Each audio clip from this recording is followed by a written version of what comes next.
Ladies and gentlemen, I welcome you to the coverage of 2025 World Dipcon, the World Diplomacy Championship at Whipping in California. My name is Robert Schuppe. I will take you through this evening where we start with the preliminary rounds 1 to 3 of this event.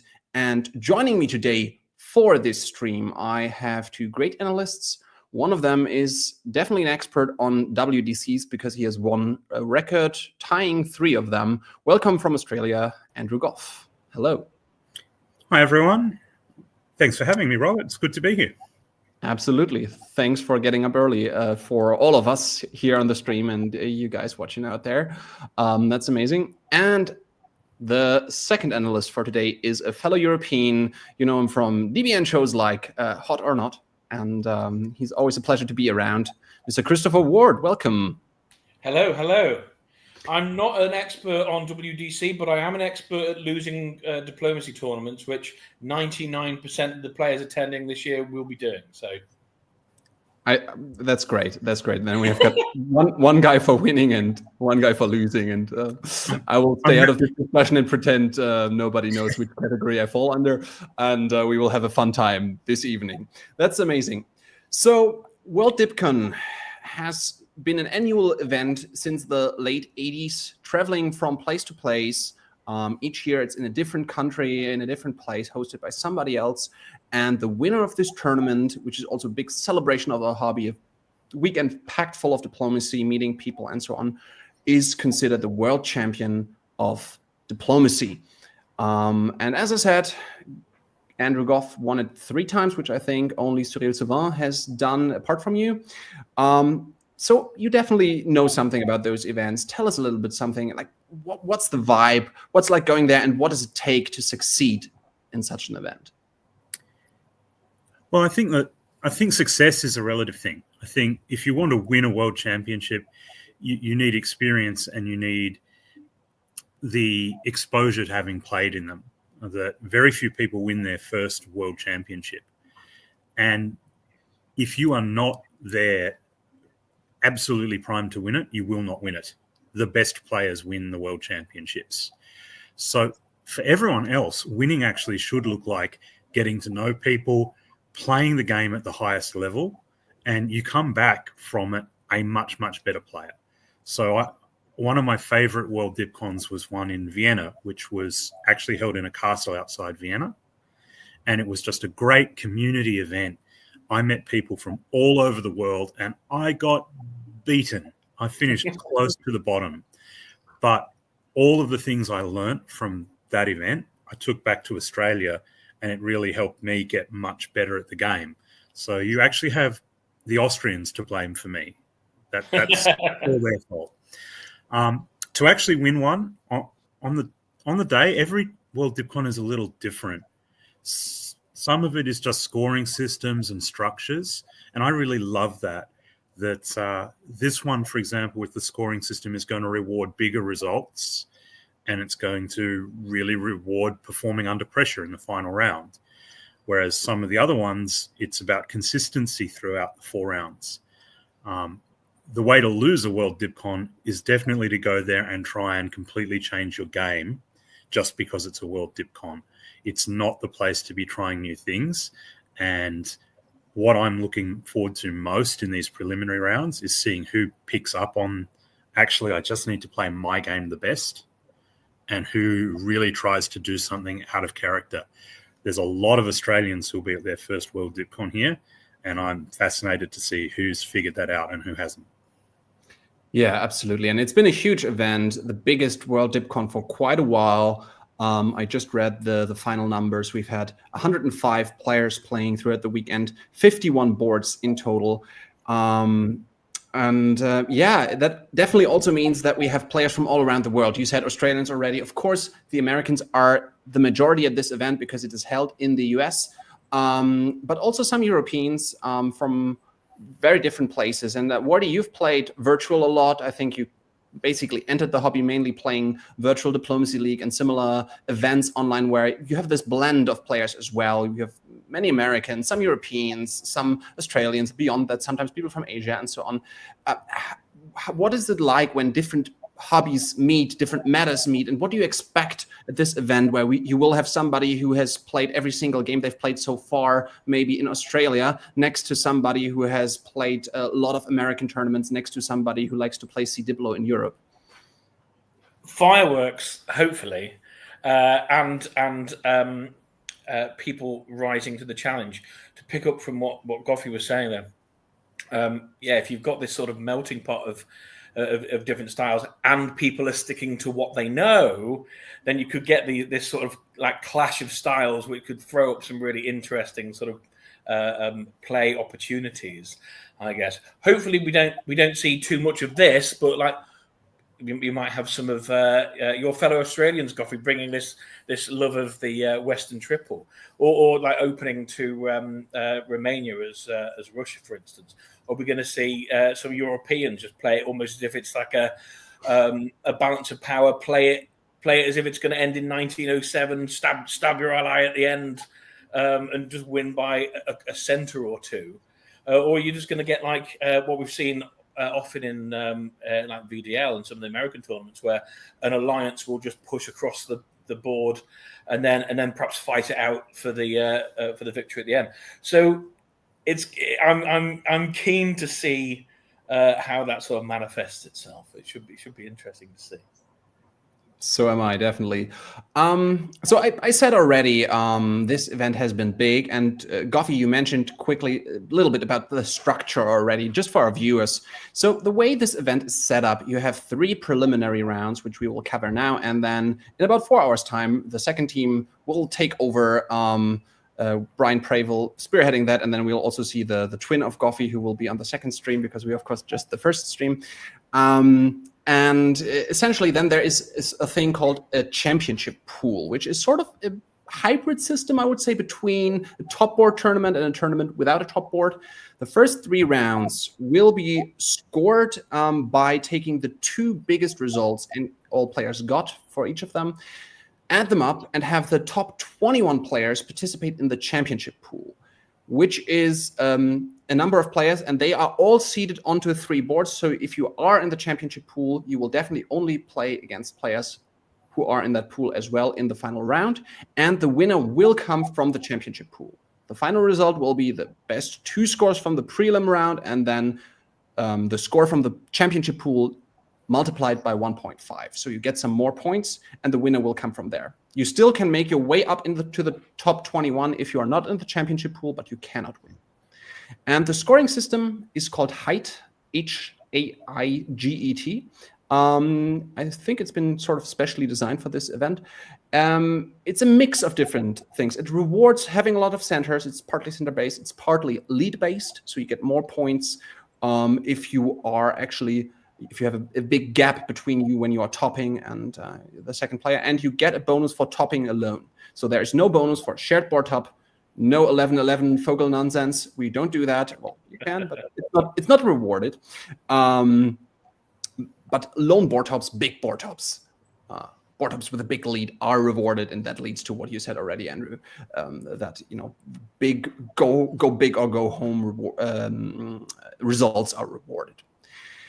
So, because this event is that big, we had to think, how will we cover this? And we cannot cover every single board tonight. I'm sorry, we don't have the time to do that.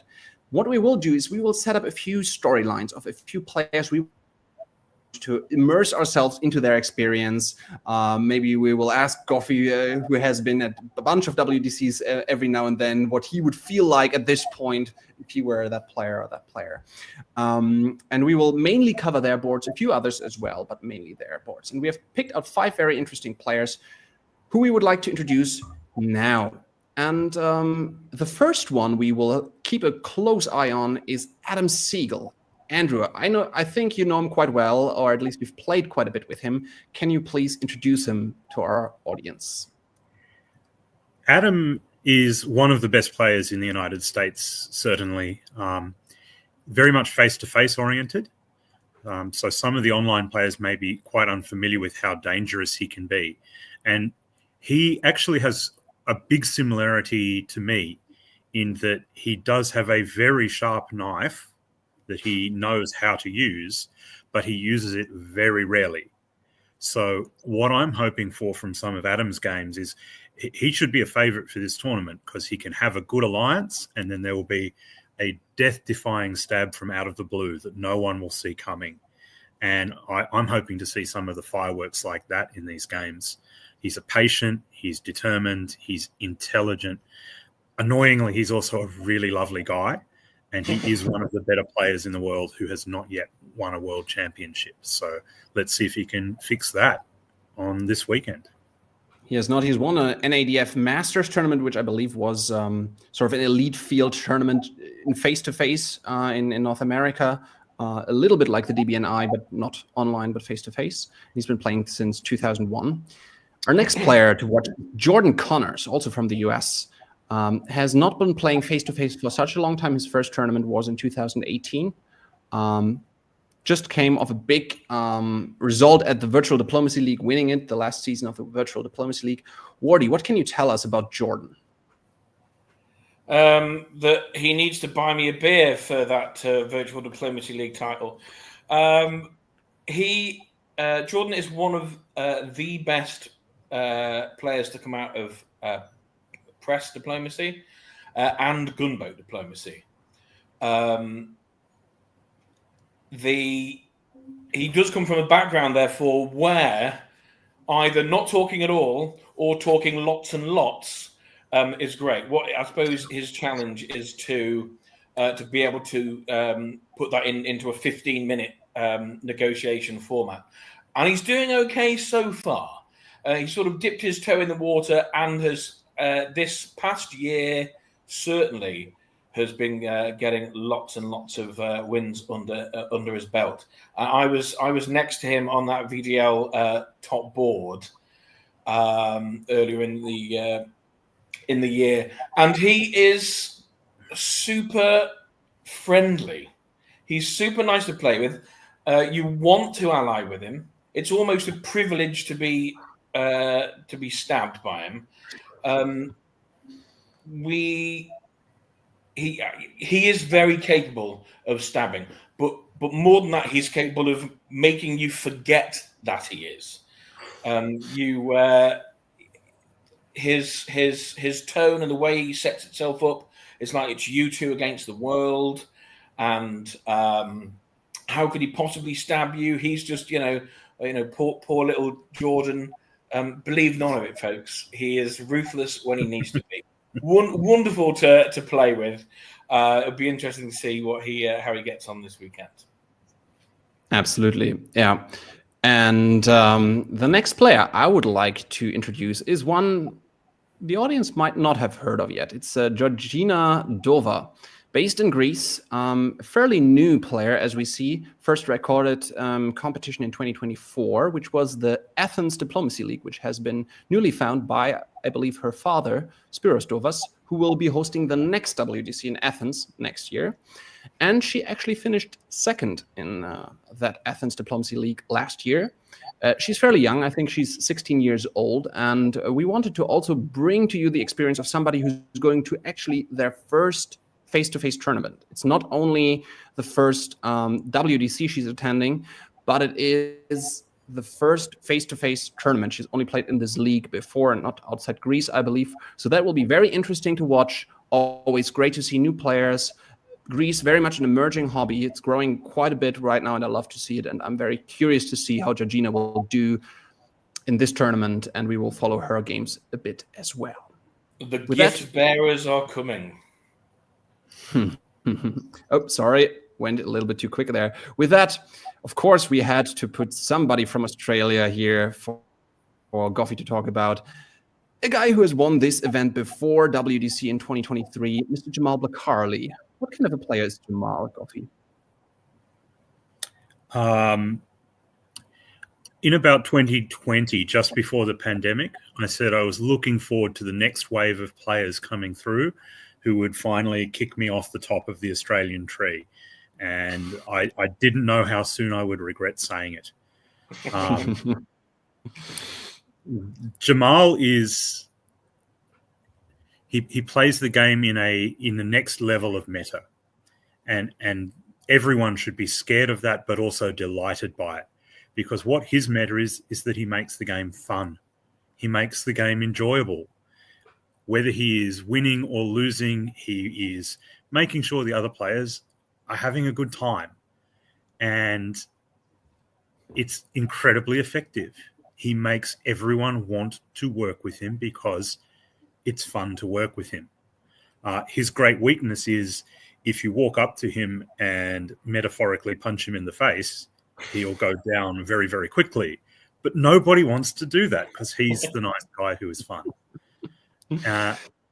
All of that, depending on who you ask, that's either a front for one of the most brutal, capable, tactical players. He won Best Tactician in the World Dipcon year in 2023, or he's a quiet, meticulous, strategy-based player who, is very, very hard to understand exactly what his motivations are until it's too late. And the fact that he has most of the world hobby confused as to what his real motivations are in a game is just part of why that fun idea that underpins everything he does is being so effective. Got to be one of the favourites. Certainly the best player in Australia at the moment, with apologies to Peter McNamara and myself, I guess. Yeah, fun one to watch, fun one to play with. I can definitely second that. And finally, the fifth player we want to follow in this broadcast is Dan Lester from the United Kingdom, also a former WDC winner from 2022. Wardy, this is your business. Introduce your fellow Brit. Yeah, flying the flag for the UK. Won the World Dipcon when it was at Carnage in Vermont. Came back with that beautiful belt, which he has since passed on. I've been more used to seeing Dan in this position, talking on DBN, where he gives a great strategic insight and clearly will always on the lookout for ways that he can flip a situation to his advantage. I had the privilege / misfortune to be on a board next to him last year at Bradley's tournament at the UK NDC, and I got annihilated, I think is probably the word. But again, great fun to play with. It seems that these characters all have in common that that they draw people into wanting to work with them, which is such a great strength. And I enjoyed working with him so much that I blamed the opposite side of the board for his stab and just not to defend. Clearly very intelligent, quiet, but the cogs are going. When he did stab me, he did announce it with, I'm going to give it the best I can, which is stab, which lightened the blow slightly. So. Great. Sounds very much like Dan Lester. Okay, that much about the introduction of our players. I'm very curious to see how these five will do. And with that, let's not waste any more time. We can head over to the first board, round one, board one, which is the round that has been played on Friday night. All of those games are time unlimited, even though in the last round there will be a little bit of a time limit. Apart from that, the first three rounds are technically time unlimited unless another round starts. That was the only rule. There are no overlapping games from different rounds. But the first one started in the evening, so essentially you could go all night if you wanted to. And let me now just bring up the players of this game if I can figure this out. Let's see. We will bring you, hopefully, the players if everything works correctly. Haha. No. Haha. That's the players. Round one, board one, Mission has in Austria, Jason Mastbaum, local Californian player. In England, Dave Miletsky with his big sombrero. In France, Emmett Wainwright from Denver. In Germany, our focus player, Jordan Connors from Seattle. In Italy, Jan Clouet, another former world champion from France. In Russia, Brandon Austin from Australia. And in Turkey, our second spotlight player from this board, Georgina Dorvas from Athens. Very fun board. I'm very interested to see how this goes.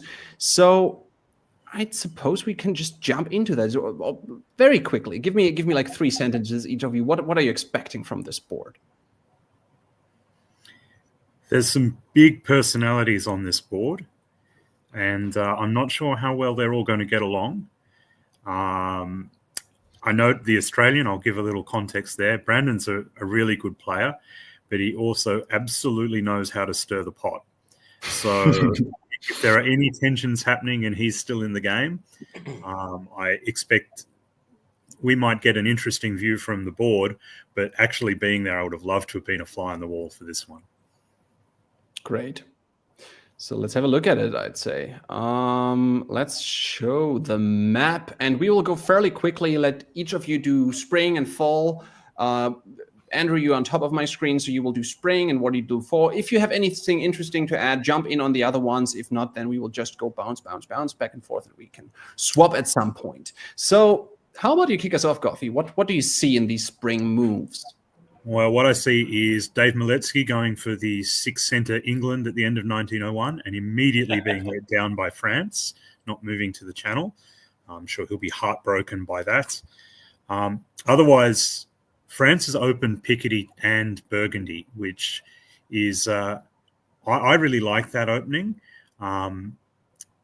It's not really strong in the meta in Australia at the moment, but it really can set up France to be pushing beyond getting stuck on 5 or 6 centres and actually playing a game.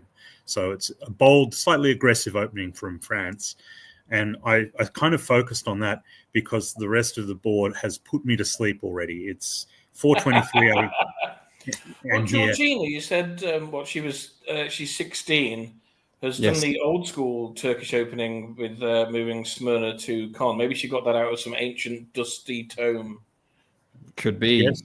Richard Sharp would be slightly happy with that opening, but not very happy with it. Let's see what she does with it in fall. Wardy, what do you see? Well, what do I know? It's worked out because Jason Massbaum seems very upset with the Italian position.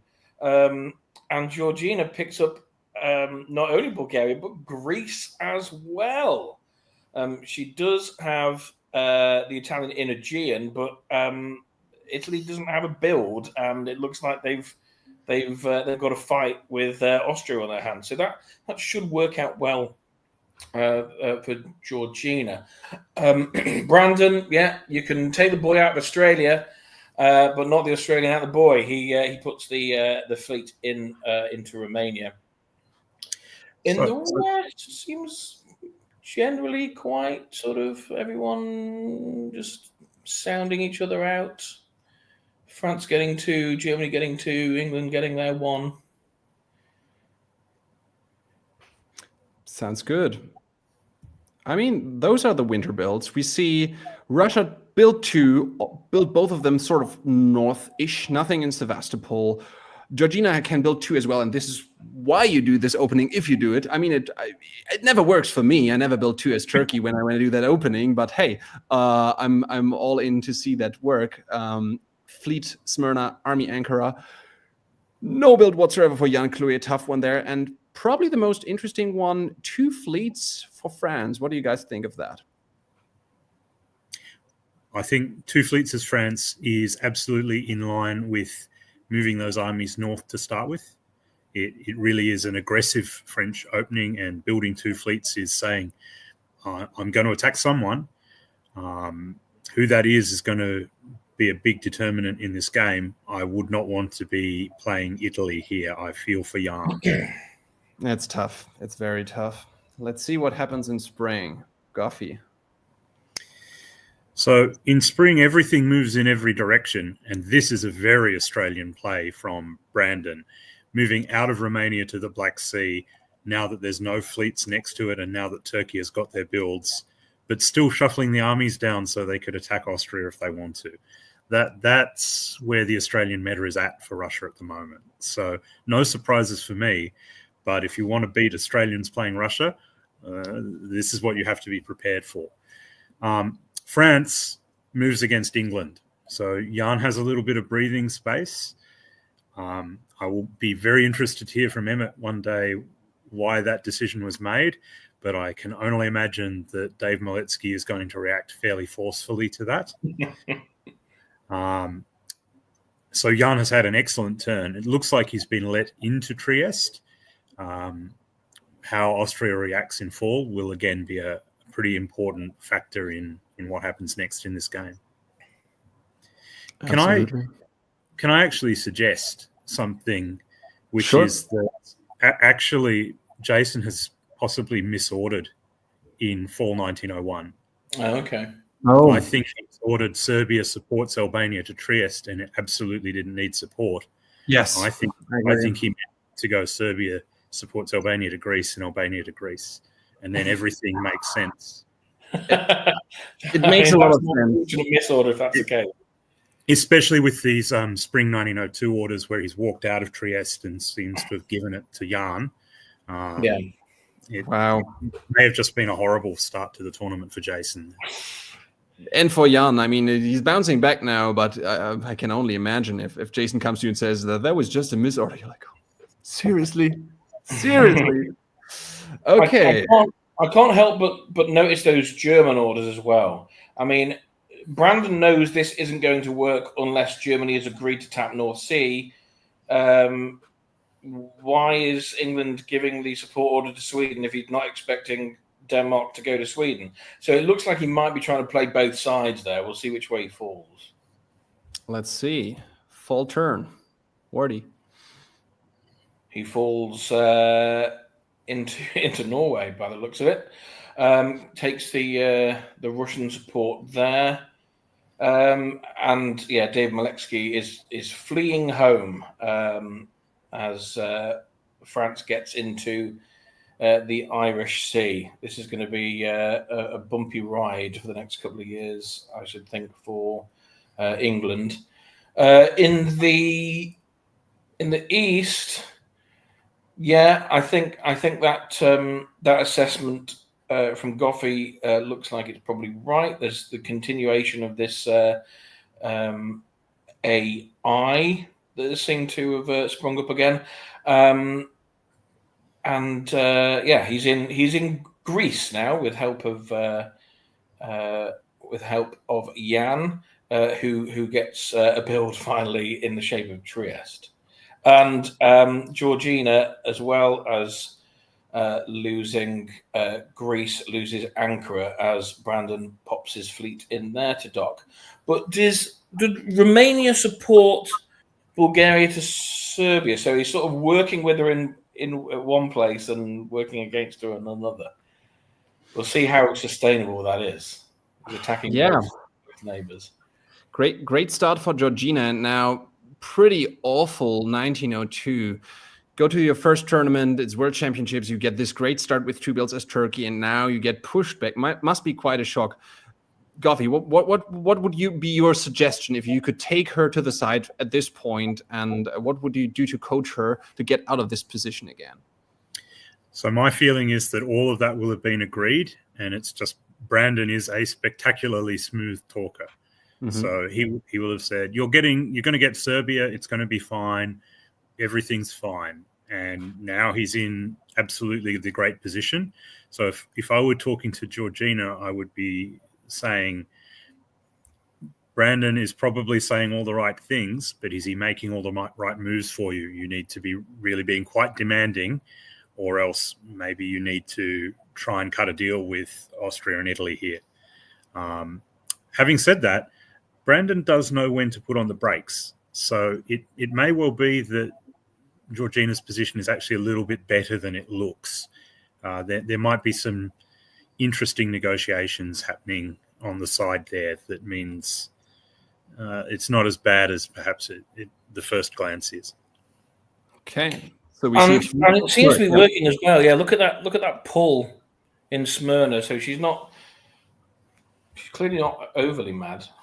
Yes, she's pulling that. Italy's building another fleet. Brandon cannot do much but building an army. And we see another fleet for Germany, whereas Emmett is building an army now. Makes sense since he has built all fleets before.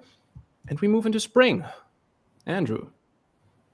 And there it is. Brandon pulls out of Ankara, which may be giving Ankara back or may actually just be that great Australian tradition of causing confusion wherever possible.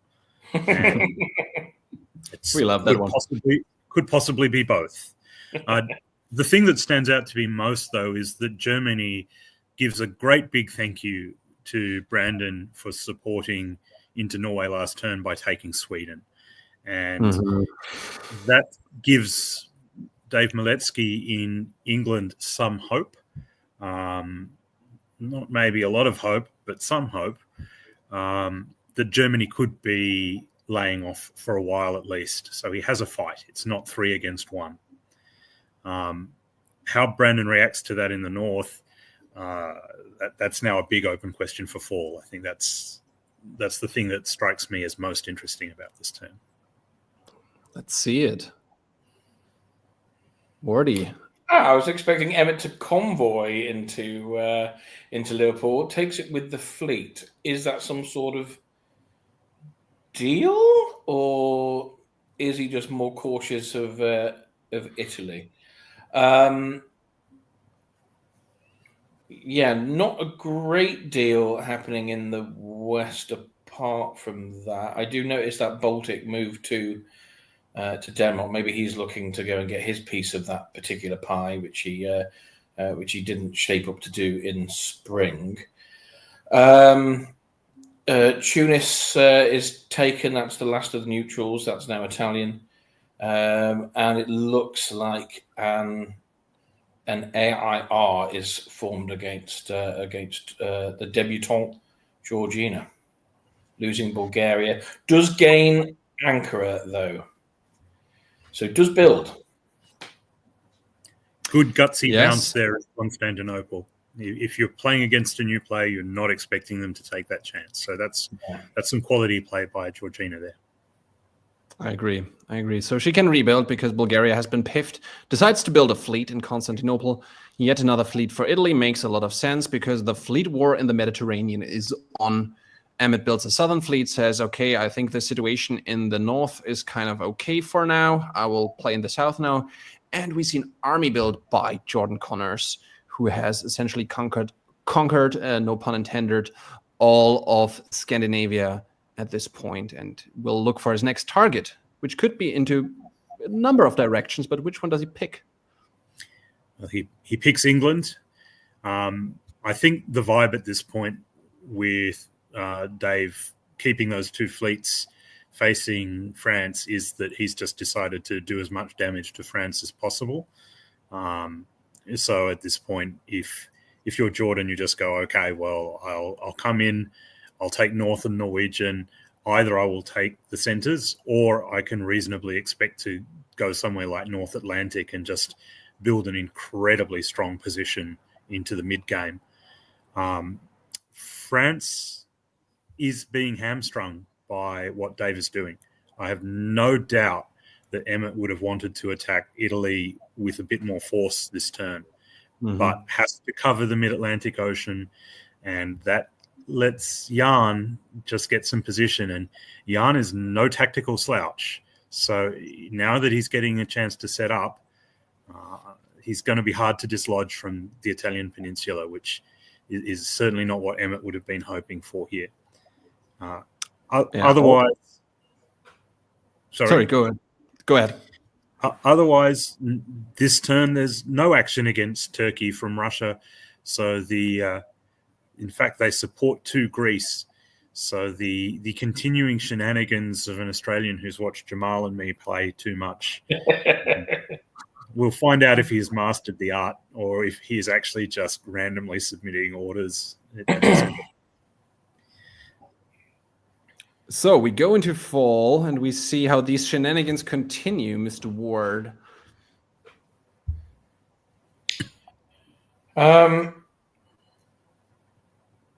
Yeah, France France being trolled, I think, by Italy, moving in defensive position and yet none of his units move.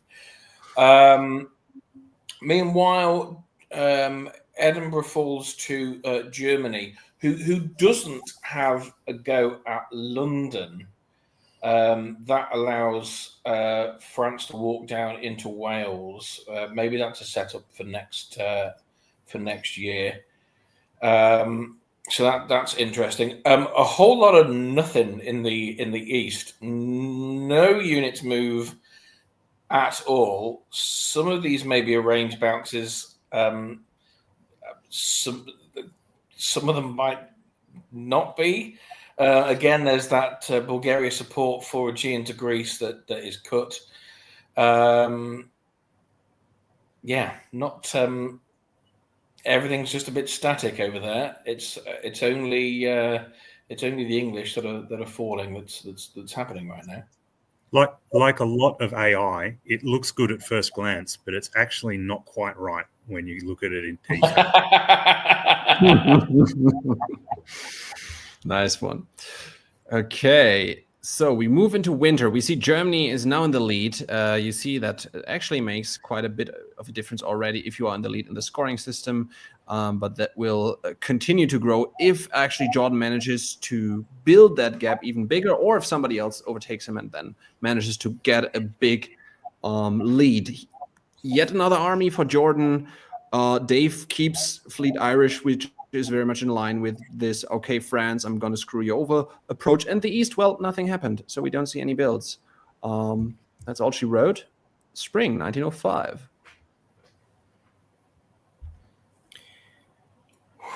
So we see a little bit of progress here. Greece getting into the Aegean. It's not particularly helpful, though, is the problem. If Russia is not on your side here, you're not really going anywhere. And Italy now has a real problem, and that is France has successfully convoyed their army around to Tuscany, and that opens up the position. I still don't want to be Jan in this game. The fact that he's still on 5 centers is good, but it's a difficult 5. He gets a little bit of revenge by supporting Irish Sea to the Mid-Atlantic Ocean, which is comedy. It's not good news for Emmett on the German front as well. He would not have wanted to see Edinburgh to Clyde and Denmark to Yorkshire. This suggests that Germany is coming for French centres next. And realistically, there's not a lot that Emmett can do to stop Germany from just cleaning up all of the English centres. He's even walked out of Belgium. So it's looking pretty good for Jordan. He's positioned himself beautifully in this game so far. I mean, these French moves in against Italy in isolation are lovely. No doubt when he noticed that Tuscany was successful, Emmett would be feeling pretty pleased about himself, provided the German moves haven't been read out just yet. Because you might be hoping that it had been bounced. Yeah. This is dangerous. Oh, yeah. This is such a great position for Jordan. Absolutely. And I think this might be one of those positions where he smooth-talked Emmett into sort of giving him enough room to make this amazing step. You were talking about it earlier, Wardy. This is just, it looks so easy when he does it. He just needs to move his units into the right direction, and his position is terrific. But everybody who has played diplomacy before knows that it's not that easy when you try it yourself. You have to. I suppose, where did Emmett expect Jordan to go? Is there any benefit from him going after Russia here? Because that releases centers to the powers on the other side of the board. I'm not sure he can get maybe Moscow and Warsaw quickly, but he doesn't need to get the harder dots. Makes a lot of sense. So in the fall turn, Wardy, you can just continue. What's going on? He takes Liverpool off France. He keeps Belgium. He forces Burgundy. Meanwhile, England, Dave picks up Portugal and will build Yeah. And yeah, that Tuscany army comes all the way back to Marseille again. This is difficult. I hope Emmett hasn't burnt too many bridges with Dave, because he's going to need him now. Mm-hmm. Yeah. Meanwhile, still not a great deal of movement in the Balkans, but that's an interesting move. Aegean going to Greece. That's let Turkey back out of the box again. They're now in Aegean. Didn't need to cover Greece. Maybe he thought Bulgaria was going to try and sneak in. I was just very conservative play. Yeah. Maybe he thought he was going to get forced anyway. Essentially, the East is back to reenacting 1902 and is not building once again, whereas Jordan goes up to 10 and builds to. There's a fleet by Dave Miletsky, we all love it, and Army Picardy, Fleet Wales come off the board, as well as Fleet Gulf of Lyon for Emmett Wainwright. Tough turn for France from 7 down to 4. Now, the question is, can he make some sort of a deal with David? The position would make that possible, but Wardy asked the question before, can they figure it out? No, I don't think so. Oh, dear.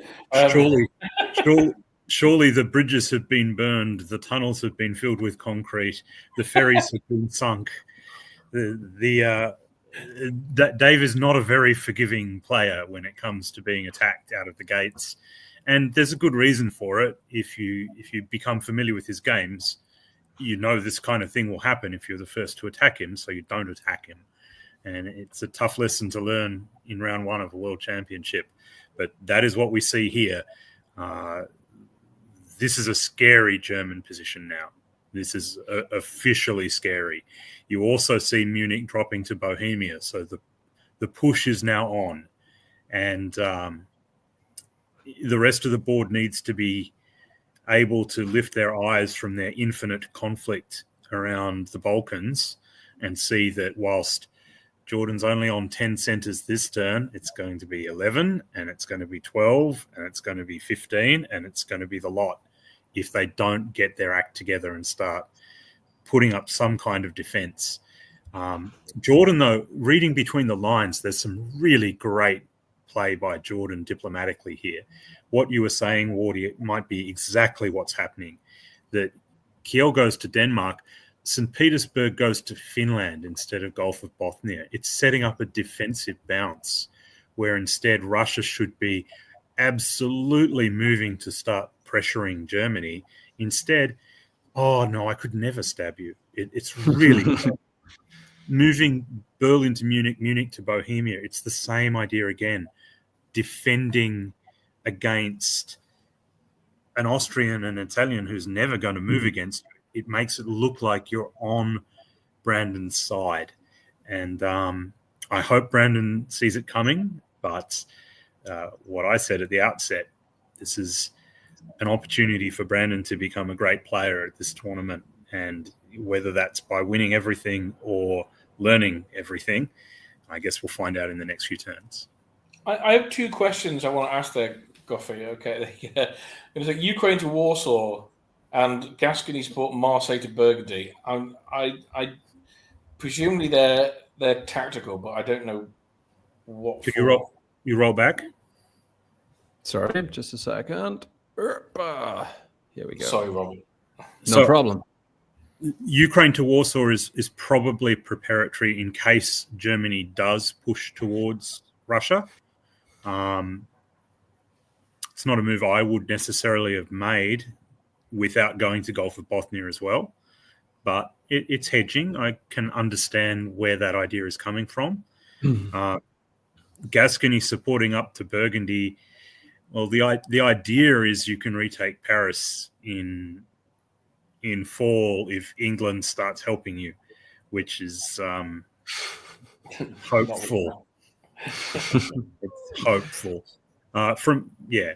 Sorry, we need to pick up the pace just a little bit. I'm sorry to cut you off. We have a lot of things to cover.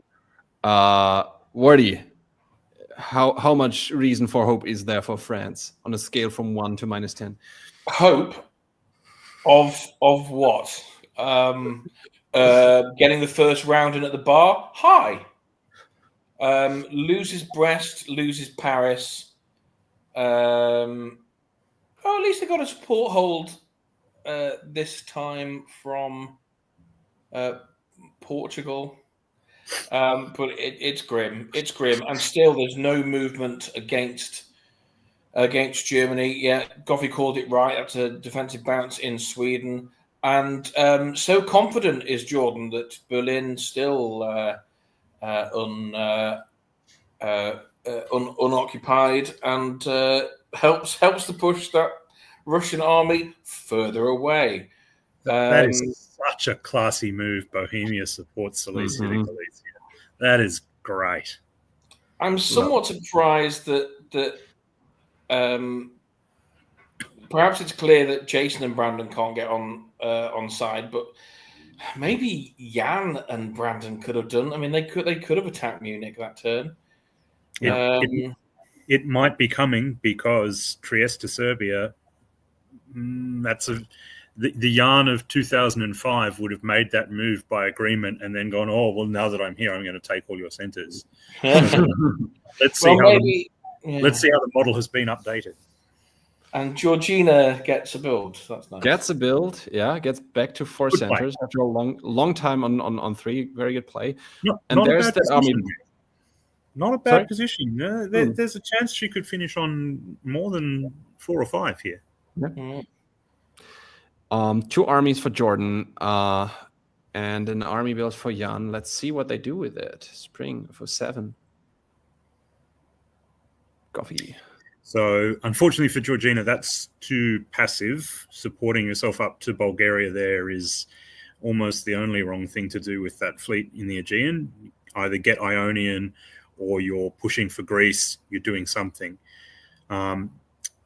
Jan doesn't take any more Austrian centres, but I think the Austria-Italy position is collapsing now anyhow. It's just a matter of time. The question is, here comes this incredible German position, and surely the rest of the board has to see, like I said, 10, 12, next is 13 or 14. It's getting really scary. This is... I'm very impressed by Jordan's game, and it looks like everyone still believes that he's their friend as well. Well, everyone except France. Let's quickly look at this. Sorry. Yeah, David's back to helping Jordan here. Yeah. What does Jordan need to do to solo from this position? If he wants to. I mean, some players say, I don't want to solo in the first round of a tournament to make myself a target, but what would be needed apart from 6 more centers? Yeah, people say that because they can't do it. If you can solo in the first round of a tournament, you should probably do that. I would recommend it. So 6 more centers is the obvious thing. And if you catch Brandon off guard, you can count Warsaw, Moscow, St. Petersburg, and London as your first 4. So the key point, if you're trying to find a solo here, is you actually ignore those 4 and you try and find the next 2 first. So whether that is pushing into Tyrolia and breaking through into Vienna, in which case I'm scared, or whether that is continuing to push down. Marseille looks really weak to me.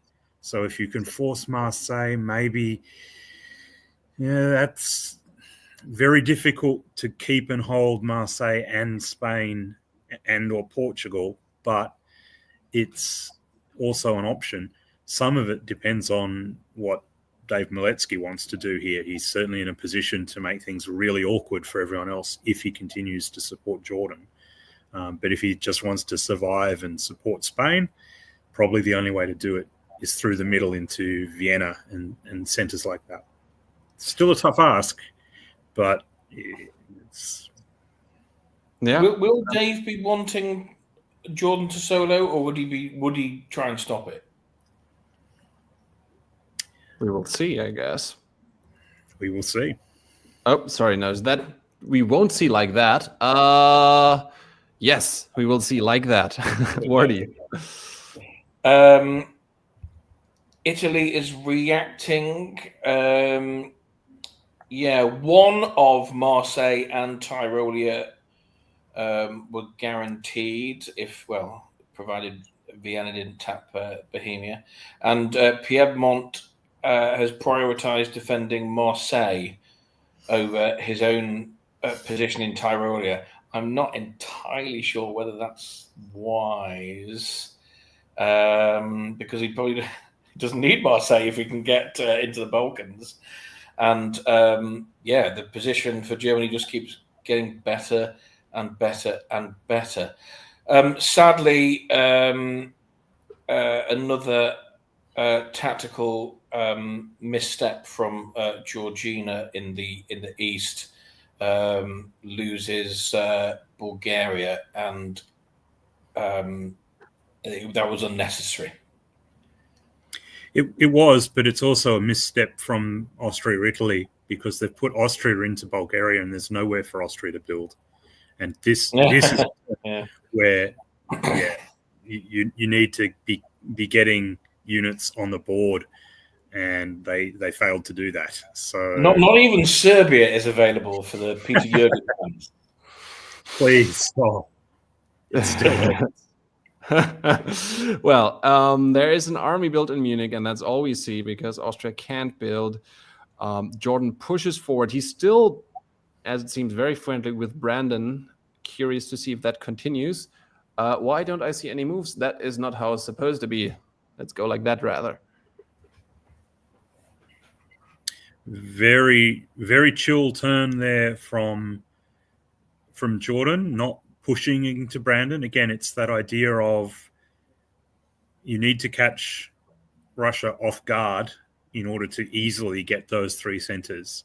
If you're not going to get Warsaw, or if there's a big fight, 18 is harder. The positioning in Tyrolia is clever. Tyrolia holds must be a misorder. It really had to go to Piedmont, but in the end it didn't matter because Jan is good enough to know that it has to do it, which is a trick for experienced players. It may be a sandboxing error, potentially. Or Could be as well. Could be a misorder or a sandboxing error. I agree. It could be either. Portugal holds is not exactly the move you want to see from Dave. I think he's probably sitting there stewing in his own juices and trying to decide what to do. But Marseille has fallen, so that's 13. That's the 14th. So Warsaw, Moscow, and St. Petersburg would be 17. And there's there is still angry stuff happening between Austria, Italy, Russia, and Turkey. So this should be ring the alarm time, I think.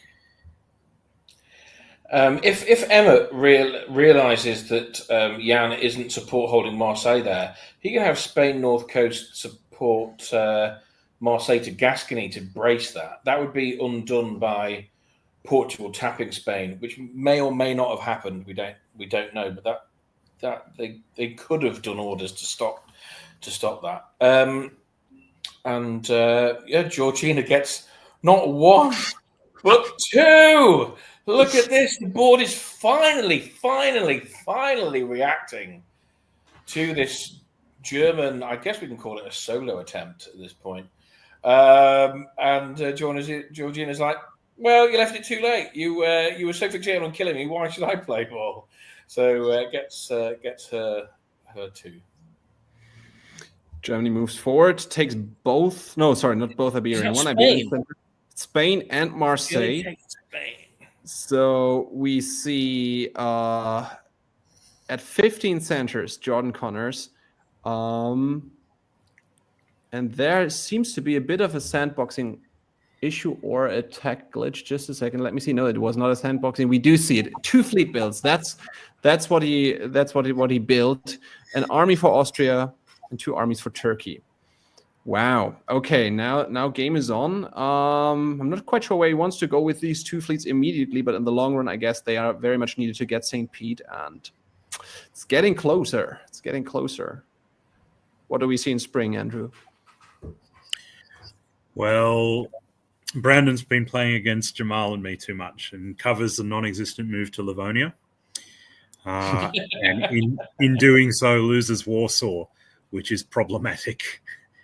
Problematic is Australian for serious trouble. However, the convoy of the Turkish army to Sevastopol is amazing and could do something to save the position. The fact that there's a whole lot of holds for the rest of those units, they need to be on board with stopping this. Otherwise, there's just not enough units to stop it. Italy has moved into position to at least try and retake Spain. I actually think that they can guarantee that in fall, if I'm not mistaken, if England is helping. And if England is not helping, then they can't guarantee anything. So that's the hope for the board, I think, is that Italy can somehow get back Spain or Marseille, because Warsaw is lost and St. Petersburg will be lost. It's what a game by Jordan so far. Too little trust there between Russia and Austria. AI could have taken Tyrolia if Austria wasn't so worried about Russia helping Germany still. In fact, that bounce in Ukraine, I don't fully understand. Not if not if you're helping Turkey into Sevastopol anyway. Absolutely. Looks like a mistake, but we would need to hear the negotiations for that. Sorry, I'm not quite sure what's going on anyway. This is always changing back. Let's do it like that. Fall, Wardy. Right. Spain stays German. It's just lots of sort of cuts and stuff. Italy does take Tyrolia, so at least that's a slightly better position for the defending East. There's Ankara for the Sev trade. Brandon is essentially ceding Warsaw and St. Pete at this point. It'd be interesting to see if he can keep Moscow. They should be able to. Georgina playing ball by not going into Serbia or anything like that. Well, can he? I think he gets stopped at 17, right? Can he take Portugal? No, Portugal can be defended. Yeah. It's 17 if everyone works together. Bohemia is still a little fly in the ointment, so it does take a little bit of precision. But if everyone is working together, it looks like it can be stopped. But it's very close. What a great game by Jordan. It's amazing. Great play. So, spring turns. Here we go. There's St. Pete. There's St. Pete. Now, the big question is, what's about Moscow? And if I read it correctly, if Russia and Turkey stick, he cannot take it. Same goes for Portugal if England and Italy stick. But will they? So can I just check what has happened in Bohemia? That German unit didn't get there, did it? No, it did not. Bohemia got supported by Warsaw, and Galicia were defended by Budapest and Vienna. I think the other powers on this board will live to fight another day, but they left it literally as close as you possibly can. I think Brandon may have got caught in two minds here, because Ukraine hit Moscow, whereas there was a support to Warsaw. Either that or just support whole Galicia would have allowed Vienna to do something different. So, or it's a sandboxing thing, but yeah. I would be surprised. We see all holds, which might be a sign that they didn't bother putting in the sandbox anymore because there was a draw. Because this makes sense. I mean, in this position, as I said, if the East plus England doesn't break, I guess there's no play left for Germany, apart from, of course, taking St. Pete. and we will see if we have more turns. No orders for winter. Let me just quickly see what are the last orders we have. Right here, we have that. And then no orders. Yeah. So this is the end position. 17 centers for Jordan Connors, takes home 296 points, which is a lot. For perspective, a solo gives 451 under the system. So it's more than half of a solo, which is quite significant. And the next best score is 94 for Jan and our rookie Georgina, actually surviving on 5 centers. Nice. So Well, Good amazing work, game. Georgina. Fought it out well. And also good work, Jan, who what a terrible start to a World Dipcon he had. So to pull any result out of that game for Jan is actually really good. No build. Okay. Amazing. I mean, look at Dave, right? He made sure. Not only did he survive, but he made sure that like his attacker was eliminated, and was the one thing in the end holding back that solo, I suppose, by sitting in Portugal on that side of the line. The sombrero would be bristling. One final thought, if I may, on this, just to, I guess, to Jordan, but to everyone out there. Face-to-face play, if you're on 17 centers and you're pushing the line, make them put the orders in. Don't just do an all holds turn. This is high pressure stuff. If Ukraine really had ordered to Moscow instead of supporting it, if there is one mistake anywhere, and you have to try, you have to actually get the other side to prove that they can coordinate and put the orders in. It's really tempting to just go, well, I can see how to stop it, but that doesn't mean that 5 other players can also see how to stop it and that it must be stopped. So Totally. Play that one out. But having said that, you'd probably take a 17 center massive board top. Yeah, I think it It was fairly likely that they actually wrote some orders, but it was just like that they didn't bother putting it in the sandbox anymore, but we don't know. So with that, let's move to our second board, which is the board where we will focus on Adam Siegel. We talked about him earlier. It's board 5, Harrison. It has Chris Sweat in Austria, Dominic Stevenson from New Zealand in England, New Haven local hunter-catcher in France, New York's own Adam Siegel in Germany, Robert Roos from New Hampshire in Italy, Patrick Jacobson, who lately did his DBN debut, welcome to the DBN family, and who's also a Bay Area local in Russia, and Edwin Lopez, also Bay Area in Turkey. And by the way, Adam Siegel, not very often, but sometimes also one of us at DBN, so I'm curious to see what he can do. We go to the map, and let's switch the two of you up now.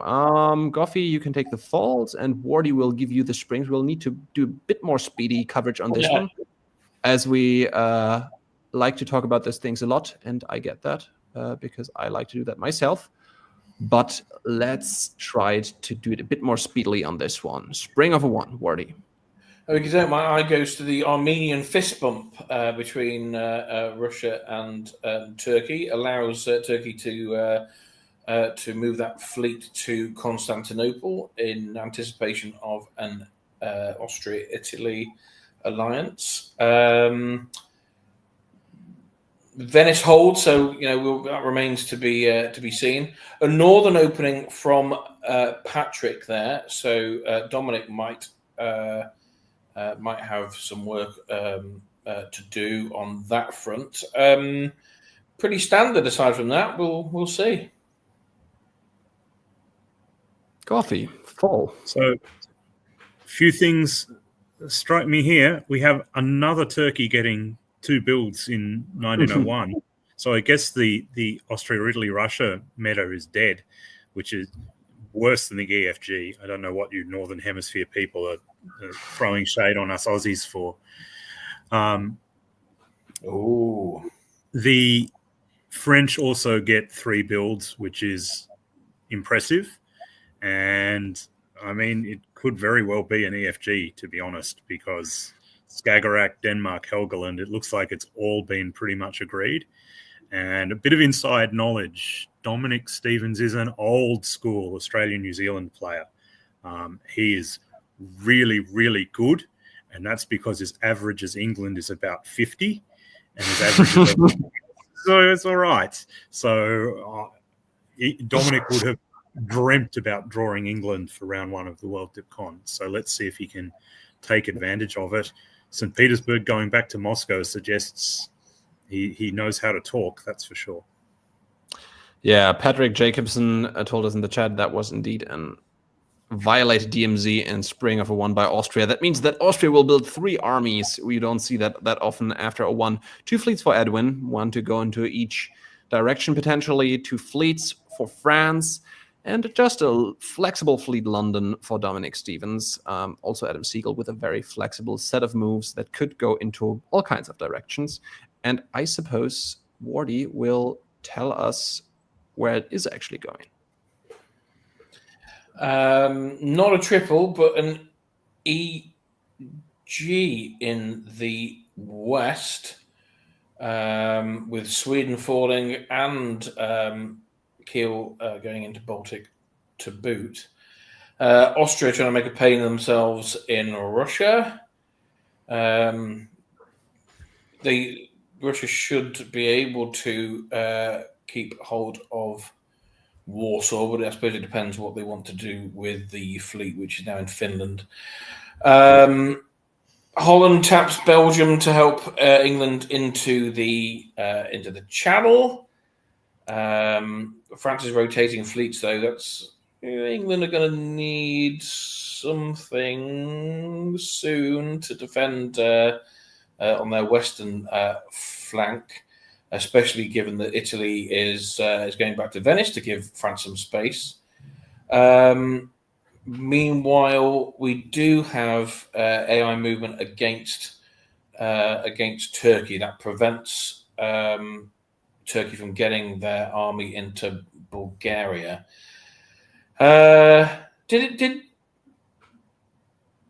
What did Turkey build? Did they build Fleet Ankara? I missed that. Yes.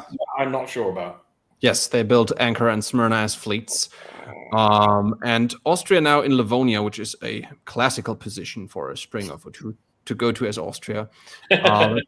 Let's see what they do with it. More positions than there are atoms in the universe. They don't do much with it, to be honest. That's a pretty hopeless move to Warsaw. England pulls the army back to defend against France, which is, again, old school. You saw this in the 90s a lot in Australia, where you'd take Norway and then you'd just bounce straight out of there. You'd cut a deal with Russia. Maybe you get St. Petersburg, maybe you don't. But the point is, no point in arguing. So Russia-England is part of the Australian meta. So I'm not surprised to see Dominic pulling that option.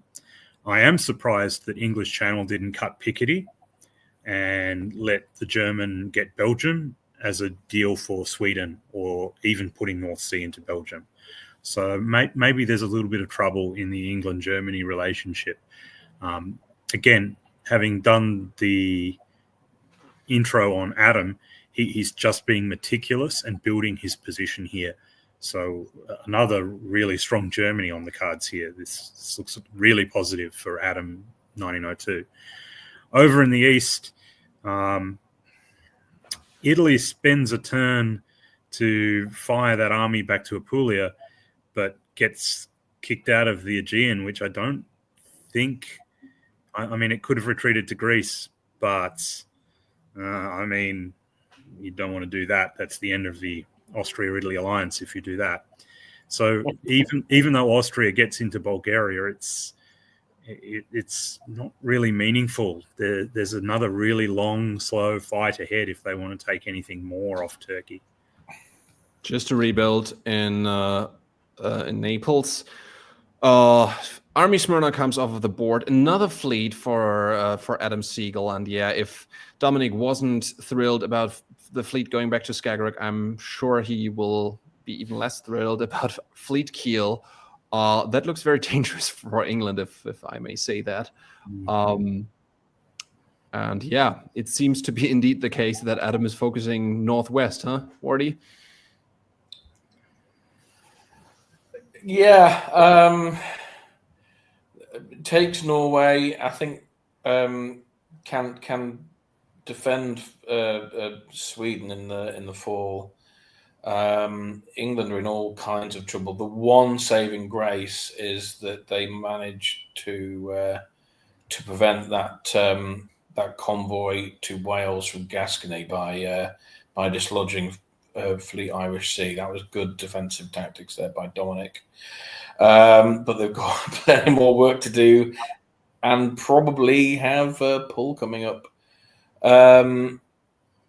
What else do we have? In the east, we have a convoy to Albania from Apulia, which I suppose must be there to assist because Venice holds.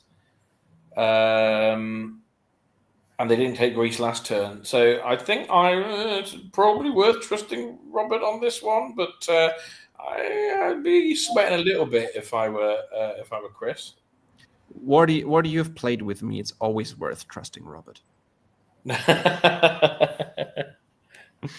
I'm not sure about this, Robert, but in fall, what do you see, Andrew?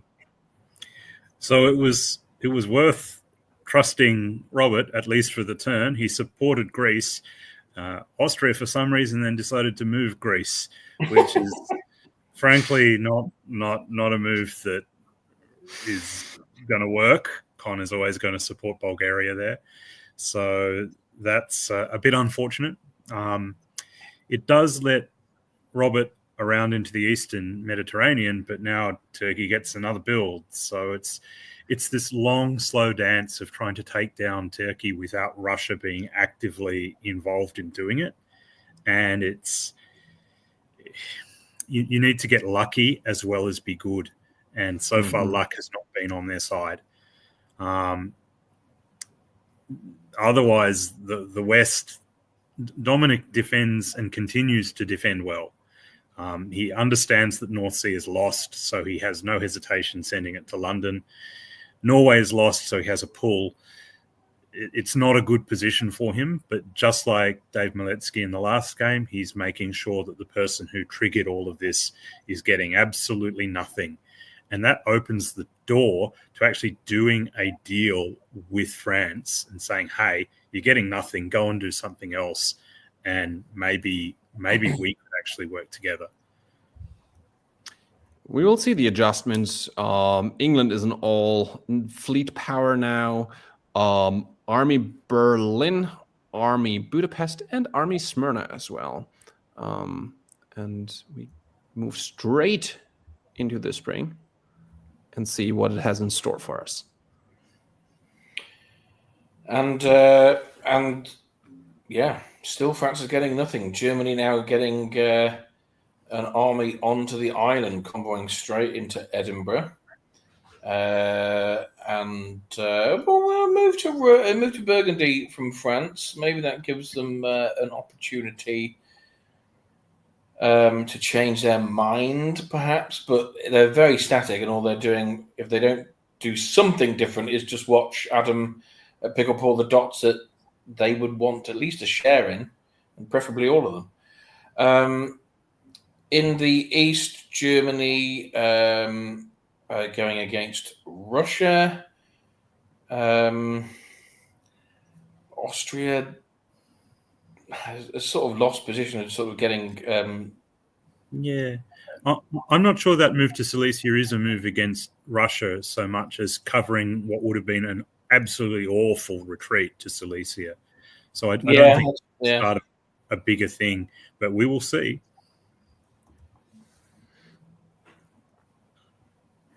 Testify.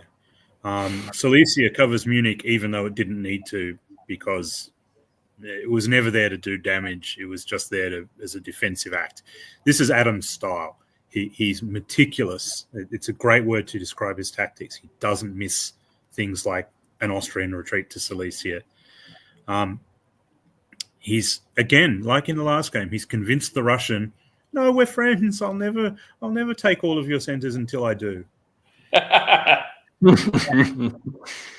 And he's also now convinced France to move back from Burgundy to Gascony. So the negotiation wheels are working for Adam here. This, again, looks like a really, really good German position. Otherwise, I sound like a broken record. Eastern Med goes back to Ionian because you have to cover Ionian. If you let the Turkish fleet Aegean in there, you are absolutely cooked. So instead of having an attack, you've got pretty much nothing. This will take 5 more years to crack Turkey. And by that time, Adam will be too big to get the job finished. So my money is strongly on Adam here to get a good board top. He's already 2 ahead of everybody else. AI is just very slowly creeping forward. They get Turkey to disband that army. And there's, interestingly, an army Venice build, which might interest you as Austria, what this is doing exactly. Army build for Germany and Fleet Clyde comes off of the board. Makes sense, I guess, for Dominic Stevens to defend as well as he can. And then we move into the spring turn of 1905. Well, I was surprised to see Army Venice build, and I'm still not entirely sure why it exists. He could have gone back into Eastern and followed up with a fleet into Ionian and recouped some of that position. But no, maybe just waiting for Austria to get out of position. Maybe it just seems very very passive. It looks now that Germany is ready to take some Pete, although he would need Turkish help. But interestingly, Germany is kicked out of North Sea. Is that France? Yeah, is that France and England working together there? Yes. France being supported by England. So this maybe opens up some defensive options if we look at the position. Maybe they managed to push back.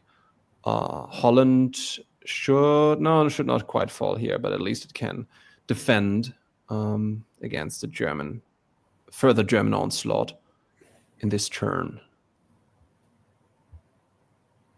Well, it gets kicked out of North Sea, but that's almost the plan when you're in North Sea in that kind of position, because you get your choice of retreats. And Helgoland, I mean, it's just annoying. It's there's no way to stop it, and you can clean it up, but you do have to clean it up. So it is slowing down Adam, which is what the other board didn't do. So good play, I think, by England and France there. They managed to also guess right, I guess, in Belgium and Burgundy and not lose anything. So well done there. Good turn for France and England by proxy. A bit of frustration there for Adam, I suspect. In the east, Turkey takes back Romania and Bulgaria, which is that's well played, Edwin. We haven't really focused on some of your moves, instead sort of commenting on Austria and Italy's shenanigans. And as per previous, you should always trust anyone called Robert. They're never going to take Trieste. It's never going to happen. It must be of course they'll support whole Bulgaria for you. And the Albanian pyramid scheme works every time until it doesn't. And I think that was certain as soon as the army got convoyed to Albania. It was just a matter of time. Austria's position obviously now collapses, which is unfortunate because really Chris hasn't done much wrong there. There's, maybe there's some minor tactical improvements, but it's just really unfortunate. Yeah, thank you to Stupid Flanders, who is, I believe, Patrick Jacobson, in the chat, who said that after this year, Chris left and was replaced by Alex Ammon, who I think is a long-time face-to-face player. Not that much he can probably do with this position, but who knows? It seems a little bit like the three neighbors have decided that, okay, in order to do something against this giant Germany, to race it, sort of, they have to take the Austrian dots. In winter, Turkey and Italy both get in build, both put down an army, so it looks like they are kind of okay working together, but they have an awful lot of fleets pointed at each other already, so that might be a a point of tension, whereas the West, lots of positioning this year, but no center change. So that's going to be interesting if Adam can find some way of moving forward again, finding a friend or finding some tactical loophole, how he can break out from this position. Very quickly, if not Germany, who would you like to be on this board? First Wardy, then Goffy. I think Turkey's got some good play here. They have fleet supremacy over Italy if they can get them in the right place at the right time. What they need to be careful of is a wintergreen forming, but I'm not convinced that the Russian position lends itself to that. So I think they're in a good spot. Goffy? I think if Turkey makes the remarkable move Black Sea and Armenia for essentially a zero center stab and really forces an Italy-Turkey here, they've got the better position. Long term, that leads to a big Turkish game. I don't know, Edwin. I'll be fascinated to see if that is what happens. If instead they just sort of push towards Italy, which is the natural move in this position, I actually think I prefer Italy in this circumstance. I think Italy is better placed to just start conversations with Russia, particularly now that there's a new Austria on board. I think there's a real chance that a wintergreen is going to happen, and I like Italy a lot if it does. We'll see how it goes. Interesting positions. Spring of 06 with a new Austria. Wardy. Well, I hope Chris perhaps had a prior commitment and didn't leave because they were disheartened about the position, because we've all been in this situation as Austria, and it's just a rite of passage, I think. It gets no better for Chris's replacement, Alex, losing Vienna, which is blown up, and Budapest. Oh, we got someone different. Oh, it's going after this. Right, okay. After the turn of this trip. There's a retreat into Trieste, but it doesn't look an enticing Austrian position. Why bother forcing Ionian when you can just walk in? I don't think there's any need for Robert to throw that particular bone to Turkey by moving back to Naples, but it is something that you can do. Perhaps it's a deal over Greece or something. I don't like this for Robert. Russia's losing in the north but gaining in the south, and have France and Germany got back on side? It looks as though they have. France is getting Liverpool, although they do need to watch out for Mid-Atlantic if they don't take London. Germany seems to be making more dedicated moves to this than France is. Why is Helgoland still there, for instance? We'll see how that goes. One of the things I like saying most in the world is "I told you so." If you have a look at that set of orders and have a look at the effect that Con to Black Sea, Smyrna to Armenia has on this game, I'm taking Turkey forever. That's the best Turkish position. If you throw in Romania to Ukraine, that's a huge position. So, I think sometimes you make a stab for strategic reasons, not to gain a center, and I think that was one of them. Russia and Turkey seem to be solid. Patrick also told us in the chat that they were very solid diplomatically, and maybe Robert didn't really have a chance to drive a wedge between them. What else in the fall? I mean, this one's. I now agree. This is a Russia-Turkey alliance. It's helping Turkey more than it's helping Russia at the moment because of the problems in the north. Romania to Sweden does not help, but it also doesn't hinder, so I approve. Turkey's Army Budapest supporting Galicia to Vienna is a big win for Russia. Didn't have to happen, but it did. So that alliance really does look rock solid. The diplomacy has trumped the strategy there, which isn't wrong. It's just how the game works sometimes. Helgoland does move out of North Sea, move out of Helgoland to the North Sea, supported by Germany. So, I mean, is this a sea line, some kind of weird genetic mutation? It's not how it normally works, but I don't know. Full 1906, Helgoland to North Sea, Germany supports French Helgoland to North Sea. I've seen everything now. That's pretty wild. Dominic's going to be dead now. That's unfortunate for him. He's put up a good fight, but I think this is going to be a battle of two grand alliances here. And my thoughts on Italy were completely wrong. So, of course, if you're expecting London to attempt to bounce North Sea, you could just let them get there and eliminate them. But true. That's a risky play, though. Winter. Sorry. Built or anything more? Nope. Let's get cracking on. So we've got an army built in Berlin, fleet Marseille, two armies, probably mostly defensively for Russia and a fleet by Turkey.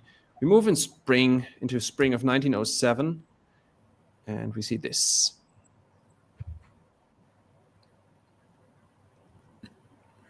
All right, Germany's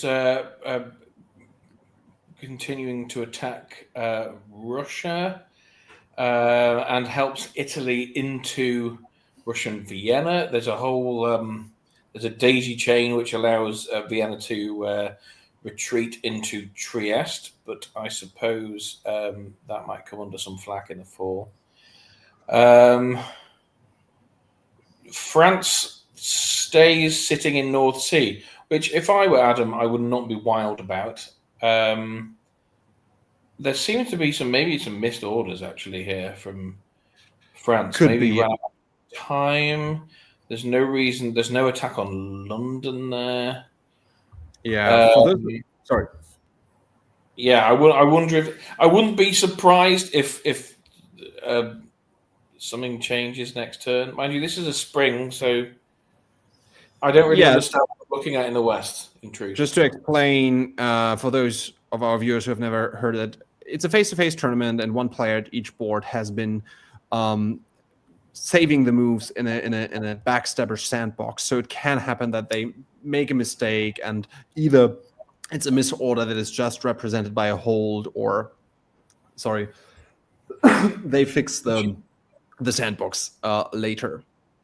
Let's see, in a fall turn, it seems no units just swapped place magically, so I think it was somewhat okay.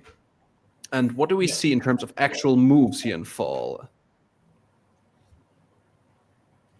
Well, we see the end of Dominic, which he'll be pretty shattered about getting eliminated as England. That would not have been on my bingo card.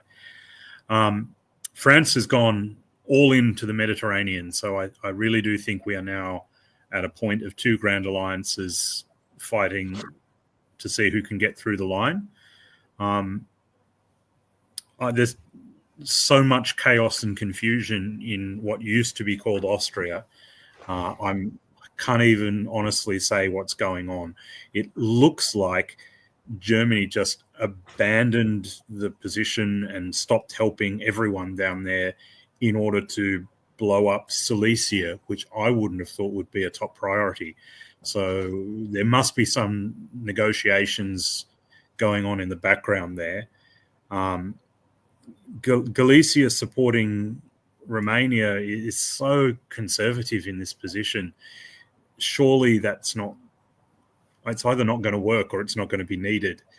So, it's supported Budapest to Romania. I I don't understand why Turkey would be supporting the Austrian into a Russian center just to hold on to Budapest. It's that's not an alliance move. What's going on there?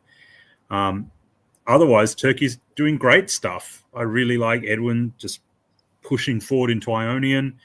That's a solid move. It's going to be really important with the French arriving. So good play. That's how to do it. Keeping the option open to convoy Constantinople to Apulia or something interesting like that in spring next year. All of that bit is spot on play. What Budapest to Romania is, I don't know. Finally, it was a good defense of Warsaw, but that looks problematic for next turn now. So what is the fallback position for Russia? Is it anything more than Sevastopol supports Ukraine? That's pretty bleak outlook. The one saving grace is that there's a fleet in St. Petersburg, not an army. We're making good I should use say, of I was army. thinking about the spring moves there. Clearly, it occurred to me, looking at those 4 moves, that they were making sure that that with France being the one who needed to get London because it was already behind, that they didn't want England sneaking into North Sea or anywhere else. So I think they were just being conservative in the spring. So, goodbye, England. Army built for Marseille, in Marseille for France. Army Sevastopol. Army Con comes off of the board, and another army for Italy. And we go into 1908 right here. There goes Warsaw. Turkey could have helped by tapping Silesia, but didn't by the looks of it. Still lots of scrapping in and around the Ionian. The East is a mess, and the West is rolling quickly. It seems to be the ones that get their act together, the ones that have a better shot of topping the board. And Germany and France are getting on with it, and the East is just an absolute mess.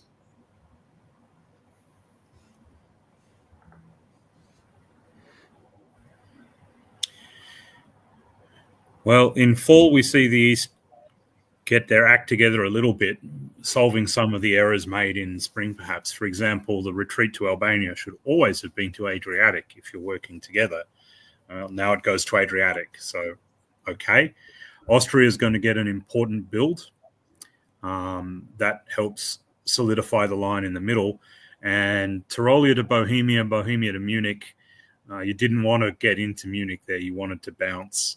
I'm not sure. That's actually a pretty significant win for the Eastern powers there, with Galicia going to Romania and Romania just walking out. I assume that's by agreement, and that we're going to see a disband of, say, Fleet Constantinople and of Fleet Black Sea, but the Russian position has been reduced to rubble. So, well, Russia were already pulling one, and now they've got to pull an army as well. And I don't see why a Turkish build is better than keeping one of those Russian armies. It seems weird, yeah. It's better for maybe Patrick just wants to go for a pint. I don't know. Right. Bohemia comes off the board. Ankara, okay, that is also not necessarily designed to hold back FG. So maybe actually FGT is a thing here. Another fleet in Marseille and another army for Germany. Spring of 09, right here. Yeah, I didn't necessarily think that FGT was a thing, and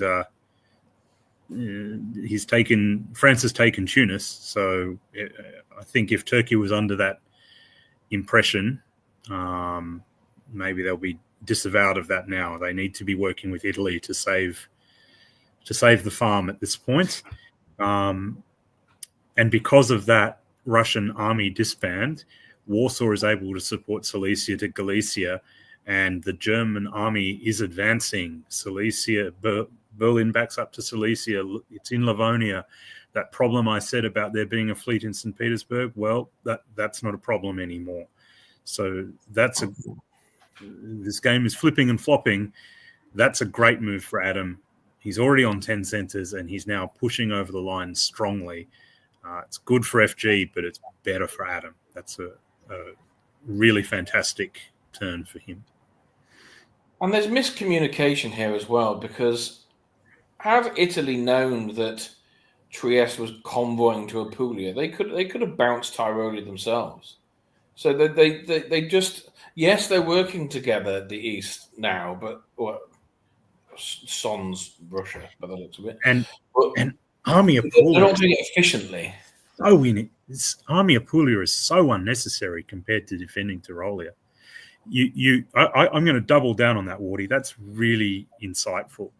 That you could also have supported Romania up to Galicia. If you're coordinating well, none of those German moves happen. Maybe it's Adam getting in everyone's ear. Maybe it's just lack of coordination. But what a great turn for Adam. And sorry, I think I stole your spring, so you can have my 4, Wardy. Sorry, it's all right. I get so excited, I keep jumping everywhere.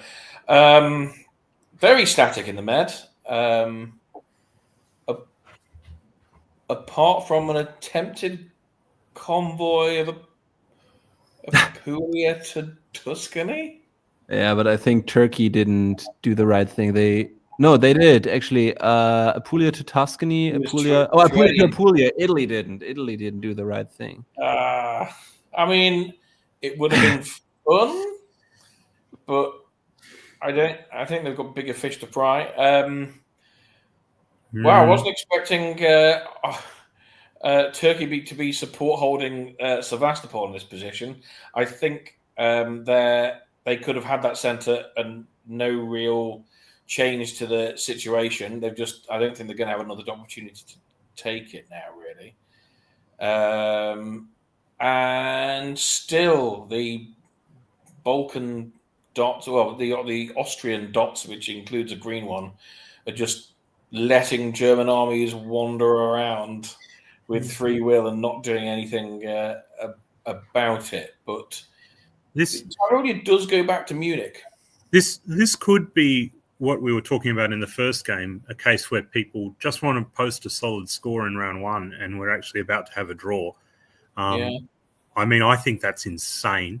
There's no way if I was Adam or Hunter, I'd be taking the draw. But I see if that's the strategy they're playing for the tournament, I concede it makes sense.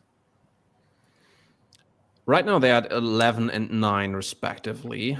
Both put down an army, Russia down to 1 sold center in Sevastopol, and we go into spring. And indeed, good call. Goffy, you can say it again. You are right. You were right. You were calling it already. Oh, I love saying it. Fun game, quite interesting. Good Germany once again taking the board top. Of course, I love to see that.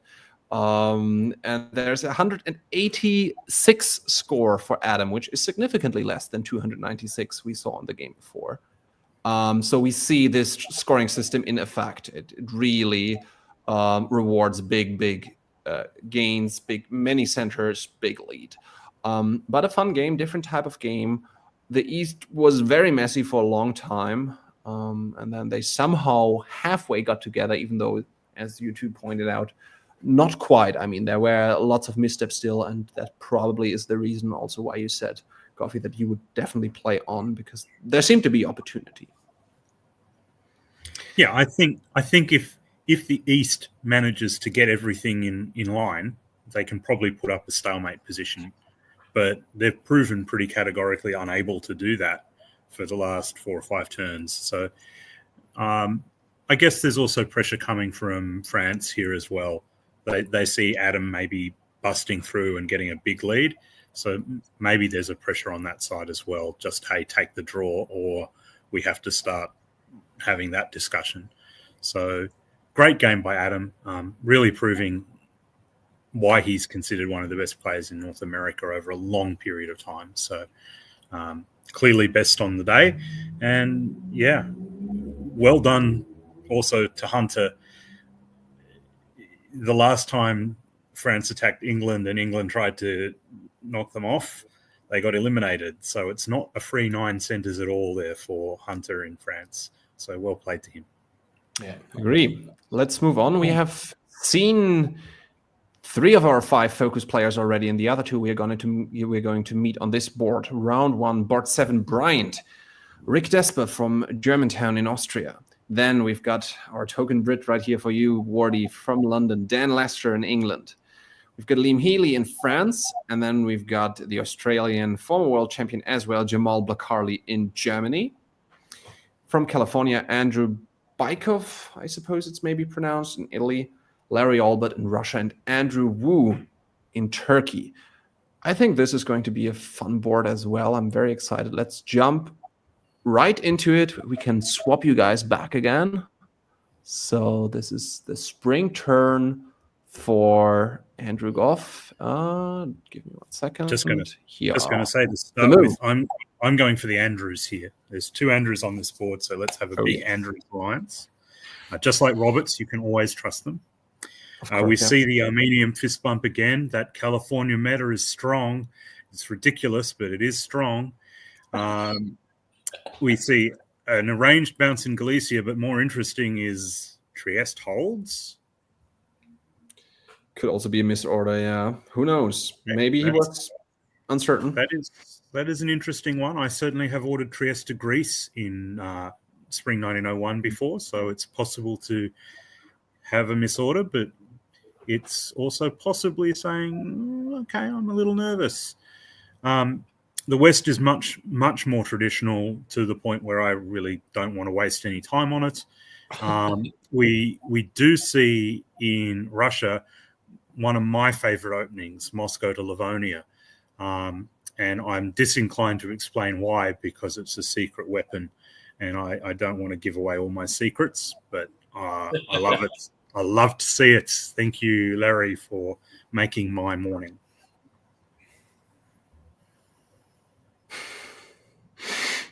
Well, Germany didn't like it. It gets bounced out of Sweden. England was looking for a friend in France, but there's now a 3-build Germany. I wonder, could this be a Western triple in disguise?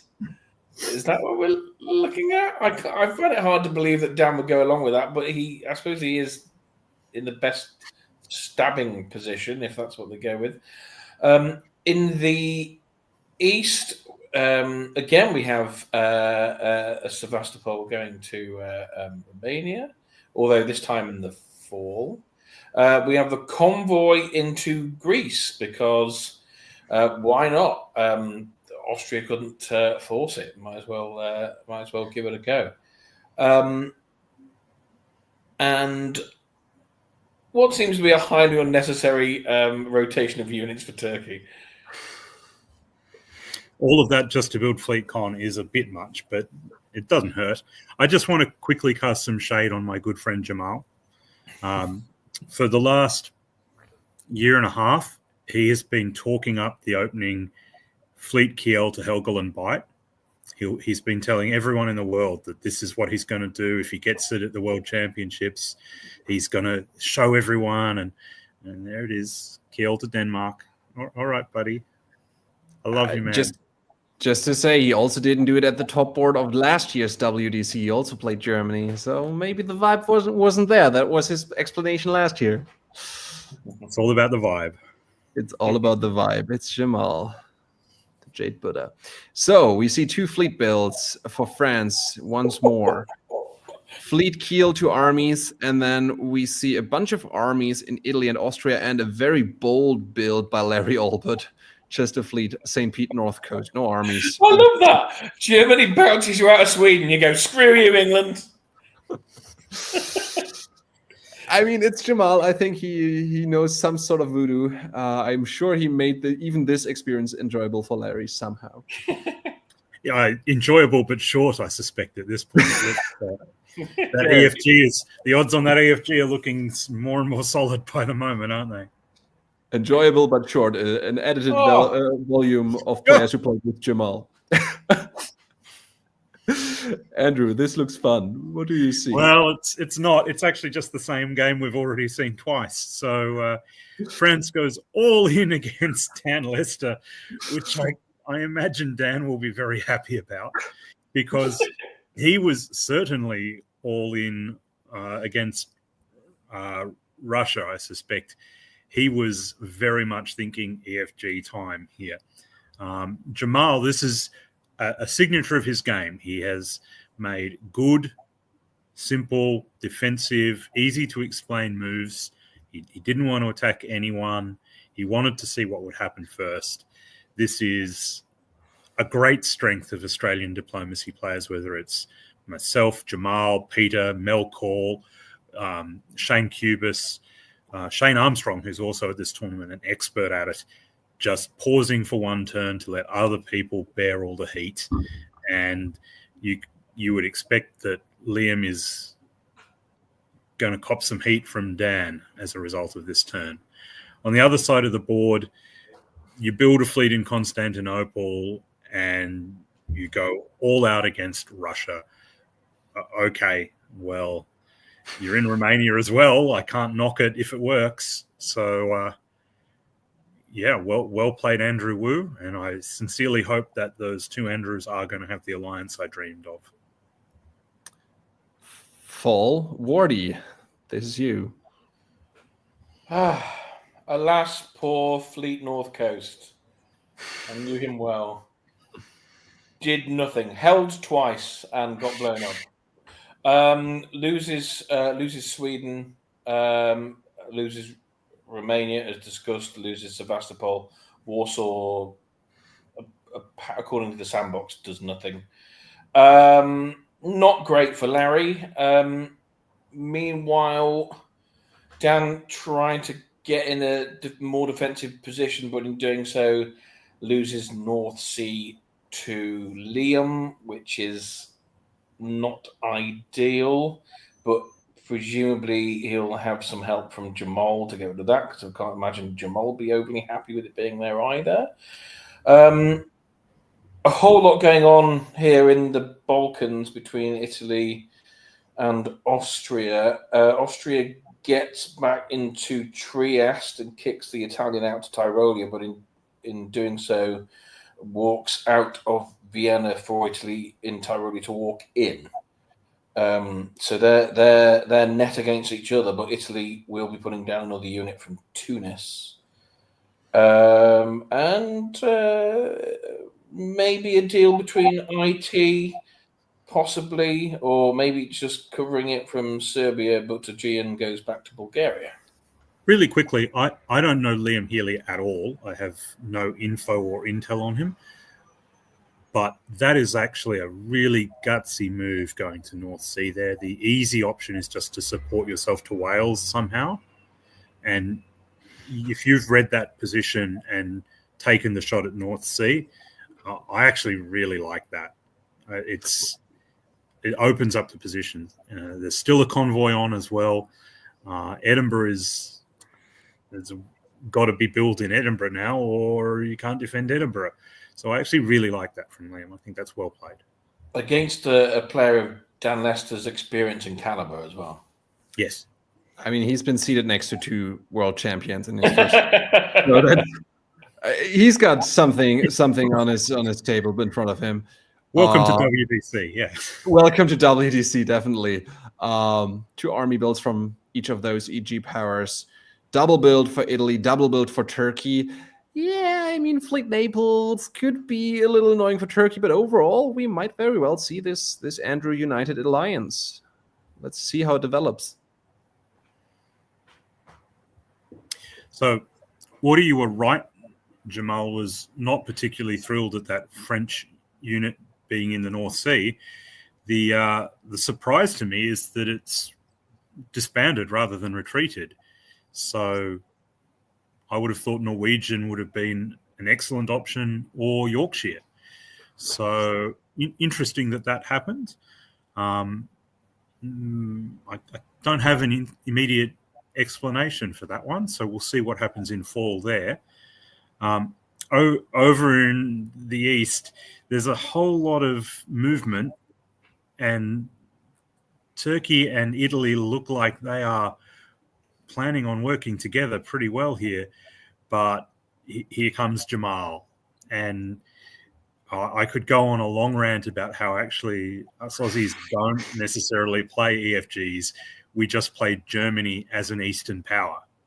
And this is an example of that. There's obviously not an EFG, but here comes Jamal in Germany, in Silesia, in Bohemia, in Tyrolia. He's just playing it as if it were an Eastern power.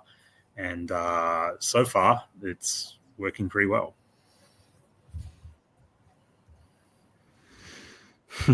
And he keeps moving forward, Wardy. Wow. Not content with being in all those places. North Sea turns into English Channel.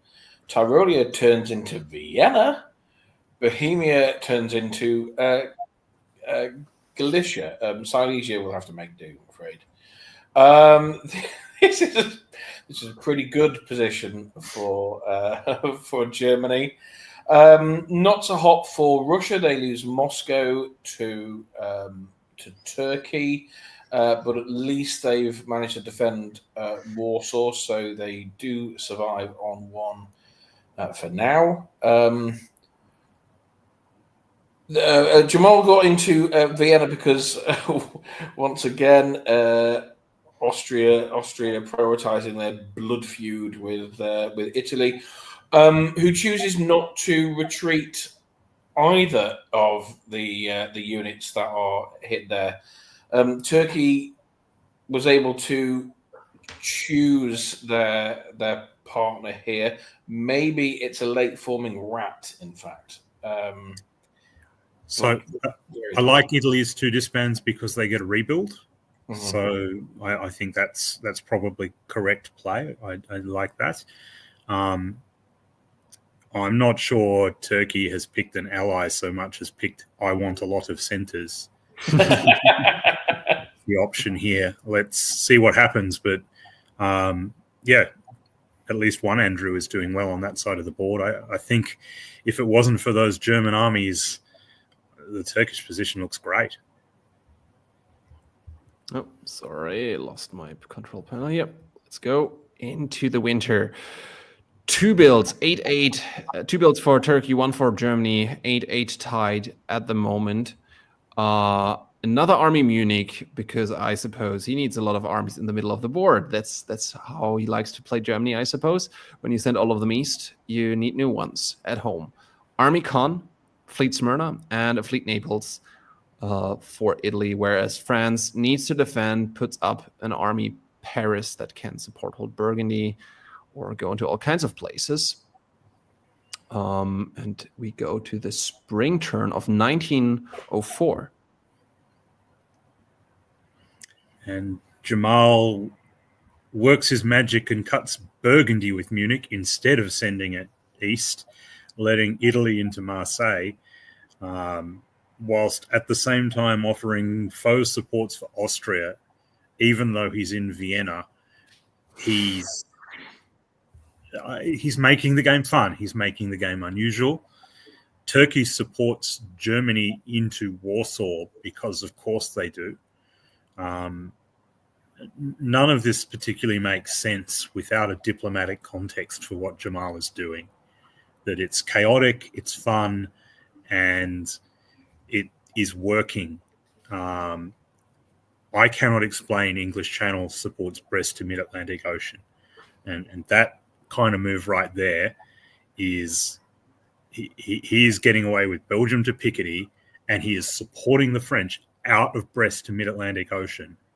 This is why he's a better player than I am right now. Was he expecting a bounce, maybe? Is that what he was thinking?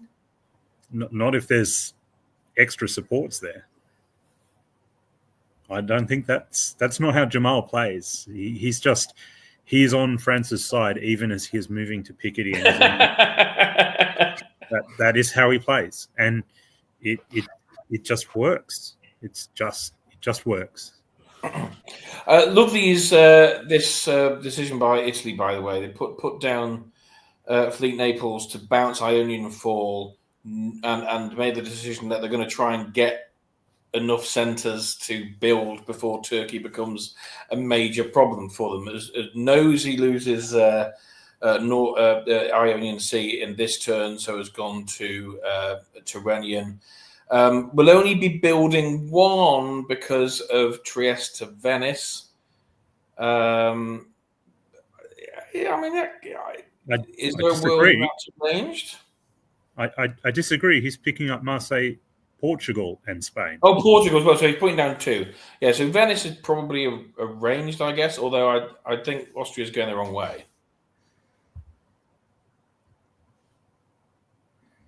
Am I reading that wrong? Sorry. I'm surprised. But then if Austria wants a centre, they just take Vienna, right? So I don't. Yeah, it'll be interesting to see what. But it's Jamal. Jamal's on Austria's side. That's why he's in Vienna. Nothing. Listen, folks, he's not never on your side. He's on Russia's side. That's why he cut Norway, even though he's in Warsaw, and it would make more sense to take Warsaw back. Oh, Fleet in Trieste. Because of course it is. If Jamal is your friend, what do you need an army for? Yeah, exactly. And then Army Paris disbanded. Of course, we don't need that anymore. Okay, at least England and France maybe have an option of working together here with pulling Liverpool and Irish Sea. Let's see if it happens or if they keep letting Jamal moving forward. Okay, no, Austria's attacking Italy. All right, fair enough. Yeah, I think Austria and Italy haven't got their stuff together. But again, I do want to focus a little bit on Jamal here. He is our focus player in this game. And this is what he does. He has just moved Picardy to Burgundy with support from the French whilst supporting Brest to the Mid-Atlantic Ocean. He's here to help. He's really in Burgundy in the English Channel as Germany to help France. And he's in Livonia, no doubt, to help Russia, and on and on and on and etc. It's the annoying thing about it is there's a lot of diplomacy players who wish they could play like this, but they're missing that element of this game is fun. They're missing that key element that it's not just a brutalist approach to misdirection and confusion. It's actually playing for fun, and it's sincere. This is how Jamal wins games of diplomacy, and we're I think seeing a masterclass here a little bit. I think I'd be very surprised if Jamal doesn't top the sport from here. Full respect to Andrew in Turkey, who is playing a good game, and you can see things like Constantinople to Apulia. That's quality. But Jamal is putting on a masterclass here, I think. Yeah, excellent. This is what his diplomacy games are like. Imagine what his first dates must be like. Well, we don't know. Wardy, let's very quickly also focus on the second focus player, Dan Lester. Not the easiest start to the game. He's in a solid position, but he's got some work to do. What do you think would be his way back into this game? What does he need to do in order to have a chance against Jamal and against Turkey here? I mean, ultimately, his centres will have to come from Jamal if he is to top the board. It's unclear to me how he does that right now. Sure, he can get St. Petersburg. Where does he go after that? I mean, he's convoyed out of London. Who's to say that if Liam is under Jamal's spell, he goes up to Irish Sea again, and like Jamal denies St. Petersburg. So I think this is a dangerous moment for Dan, but even if he gets through it, it's a hard slog to top from here. I agree. They don't call him Dangerous Dan for nothing, because Dangerous Dan for nothing would be a stupid nickname. Also, morning, Jason Gray. You're the best. Whoop, whoop. Jason Hey, Gray. Jason. Andrew beat you to getting up early, but that's fine. He means evening, of course, but we'll forgive him. Wardy, what do you see in fall? Let's get back to the moves. We see Dan getting St. Petersburg. Be interesting to see how Jamal sells that to Larry as being helpful. And Dan now has the freedom to get into to pull a fleet back. His job is done in the east. He needs to go elsewhere. Looks like he's lining up to try and get into mid-Atlantic, perhaps, and get some dots that way. We'll see if he can do that before Jamal becomes a solo threat or something. He's already a solo threat. In 1901, he was. And let me answer your question. How does he sell it to Larry? He supported St. Petersburg to Moscow. Now, he could have supported Livonia as well. That was never going to work. It wasn't going to work. It could have if Livonia had supported Livonia, it as well. yeah. But that's how he sold it. But what I also just have to jump in on, he's in Vienna to help, right? Oh, yeah, totally. He's in Vienna to help. Now he's in Budapest to help. He's there to help. He's helping. He's always helping. So helpful. Okay. Oops.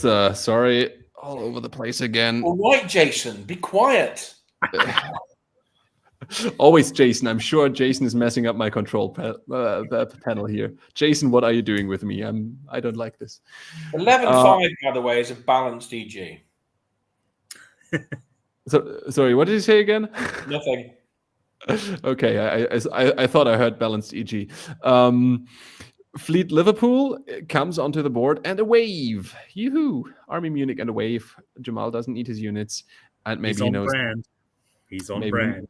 Maybe he knows that you're commentating, Goffy, so he wanted to make you happy. Okay, the Italian fleet goes away. Let's see if Italy will survive somewhere in Iberia, or if this will be a slow but painful death. So, Andrew, this is you again in the spring. I mean, I can't explain why Rick is supporting Turkey into Serbia. That doesn't make any sense to me, but it certainly keeps Andrew in the race for a board top here. So, again, I don't really know Andrew particularly well as a player. I don't think we've played a game together. I might be wrong, but it's a quality game from him. And the only reason why he isn't really seriously threatening to top this board is what on earth is going on with Jamal, who is here to help England this turn by taking St. Petersburg, because when you're Dan Lester and you've traveled all the way from the United Kingdom to San Francisco, ordering more than 4 units can be a bit hard.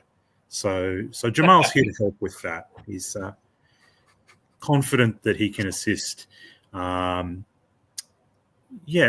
Norway as well. If 4 is too many, if that's a problem, he'll be happy to reduce that further in future.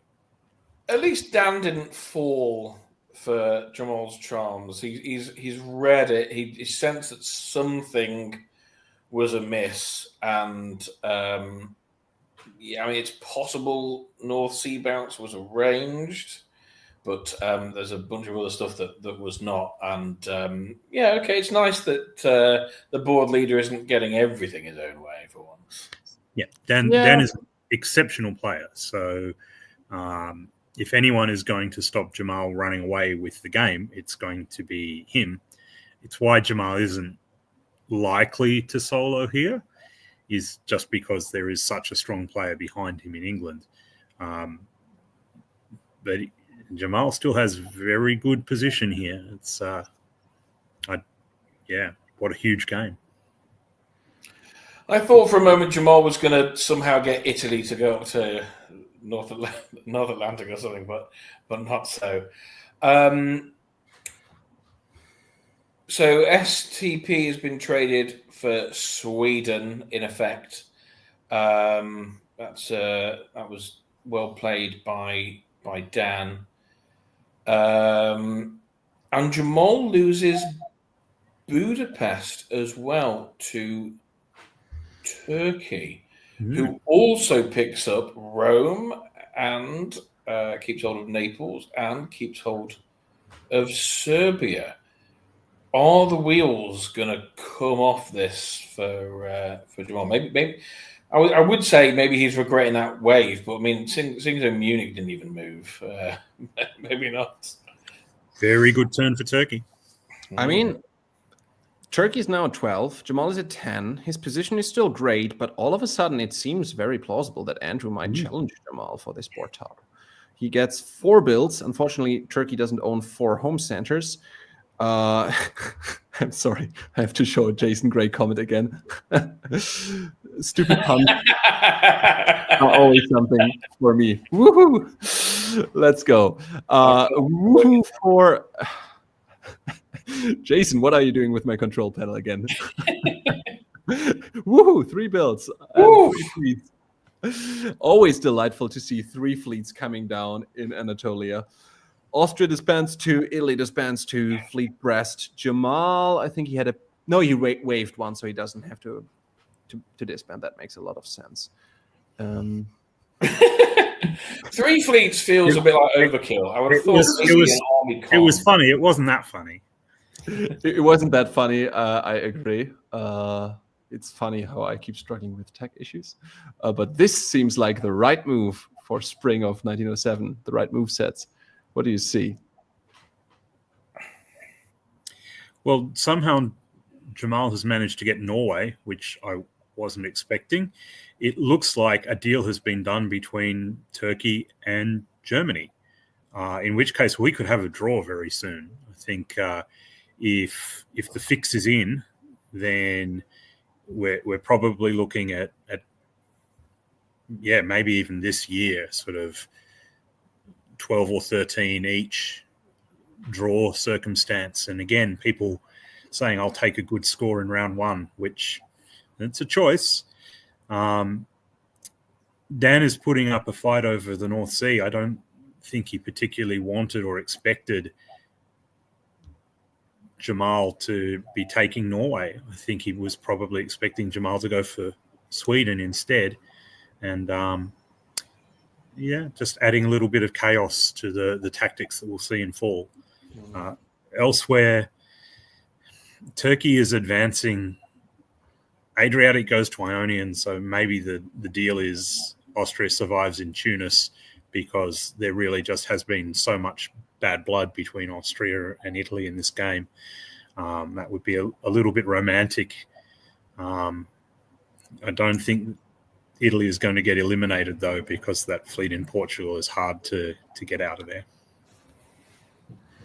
I mean, that's great for Jamal if he is going to survive in the south side of the board, because that's a centre that would otherwise be Turkish. Instead, he tries to get into Greece unsuccessfully. Maybe Tunis was still wide open. So that's the end of Rick, I'm afraid. Jamal, I think, it's his turn to pick up 4 because he's picked up Venice, Trieste, Paris, Sweden, and Norway and lost Holland. That's a pretty spectacular turn. It is indeed. You lose Holland and still gain 4. The only disadvantage is that Belgium is surrounded, but apart from that, what a great turn for him. He puts down 2 fleets and an army. Now we see 2 armies. Last year was fleet build time for Turkey. Now it's army build time. 14-13. So if they wanted to draw, it would be Jamal on top. Let's see if they play on. They do indeed. Yeah. Andrew. Who's moving to the better position, Turkey or Germany here?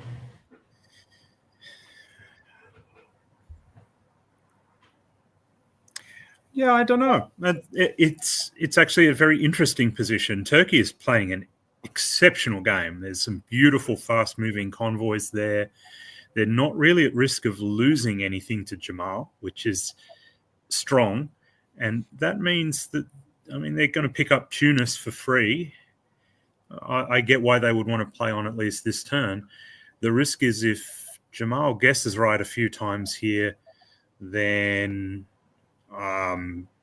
that 14, by my count, it should be 16 at the end of this year. I don't think there's really any way to stop Jamal from picking up Brest, recapturing Holland. Yeah, I guess, 15, because Belgium is hard to get as well. But it's a risky proposition continuing to play if someone is on 14 centres. So, I mean, well, I think although Jamal has the better board top chance, I think Andrew probably has the better solo chance. Does he not? Possibly, yeah. Possibly, but he's got to attack him. He can't keep being friends with Jamal if he wants to win. Well, the armies have convoyed over to do it. Yeah. So hold. Marseille. Well, Marseille is a very strong attack against Jamal. Surely that's getting everything even to 15. I think that's probably what it will. No, it's 15-14 actually. Is there anything that didn't go to plan? Not really, I believe. I mean, Jamal couldn't have lost Belgium but gained Holland. Did he? And gained Brest. Yeah. In Brest. So he's one behind now. Would be surprising if Jamal would just say like, "Okay, Andrew, you take the board top here." After the game he's played so far, but he might. That's not something Jamal would refuse. He'd probably be okay with that, but we'll see. High stakes. I meant more like in the sense of the game he's played so far. But I mean, from this position, it's a hard claim for Germany to say Turkey, no, I will not take that. I mean, it's hard to show Turkey how will I actually surpass you as Germany here from this position. Yeah. So there's another army for Germany, army fleet for Turkey, and in spring of 2009. And all he needs is those three, that Venice, Trieste, Vienna, right? I think he's going for it, and he might have a chance here. He might have a real chance. I mean, Turkey is very passive again, right? This doesn't look like a Turkey that is trying to edge out Germany. That is Turkey who's settling for a draw, right? But I'm not sure that Germany is doing that as well. Oh, God, surely it's not a 17-17.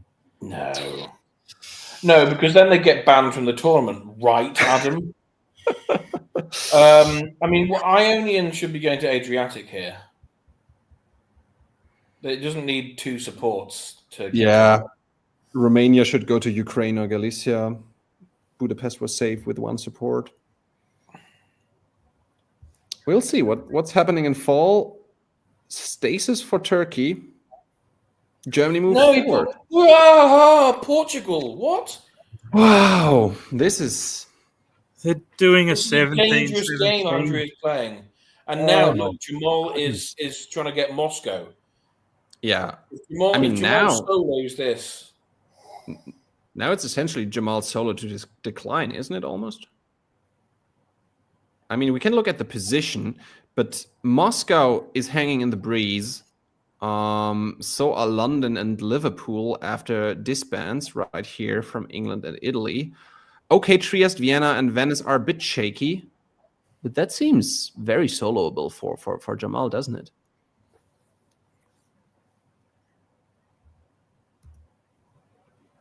Three armies.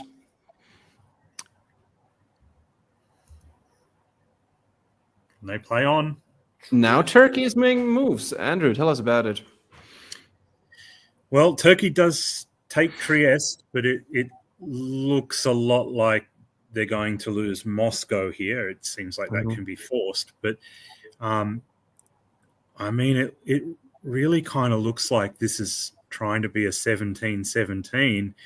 But Jamal is going to get Liverpool and London here, I think. Yeah.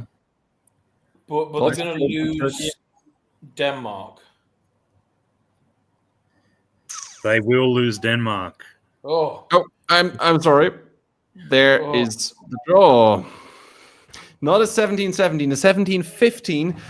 Maybe because Turkey actually didn't do that much for a few turns, and Jamal kept doing stuff, and now he could actually convince Andrew that this is the right result for the game.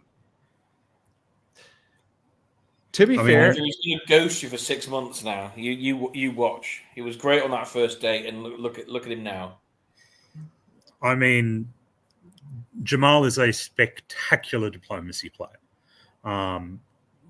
Let's not pull any punches. He's absolutely best in the world at the moment, along with Nicolas.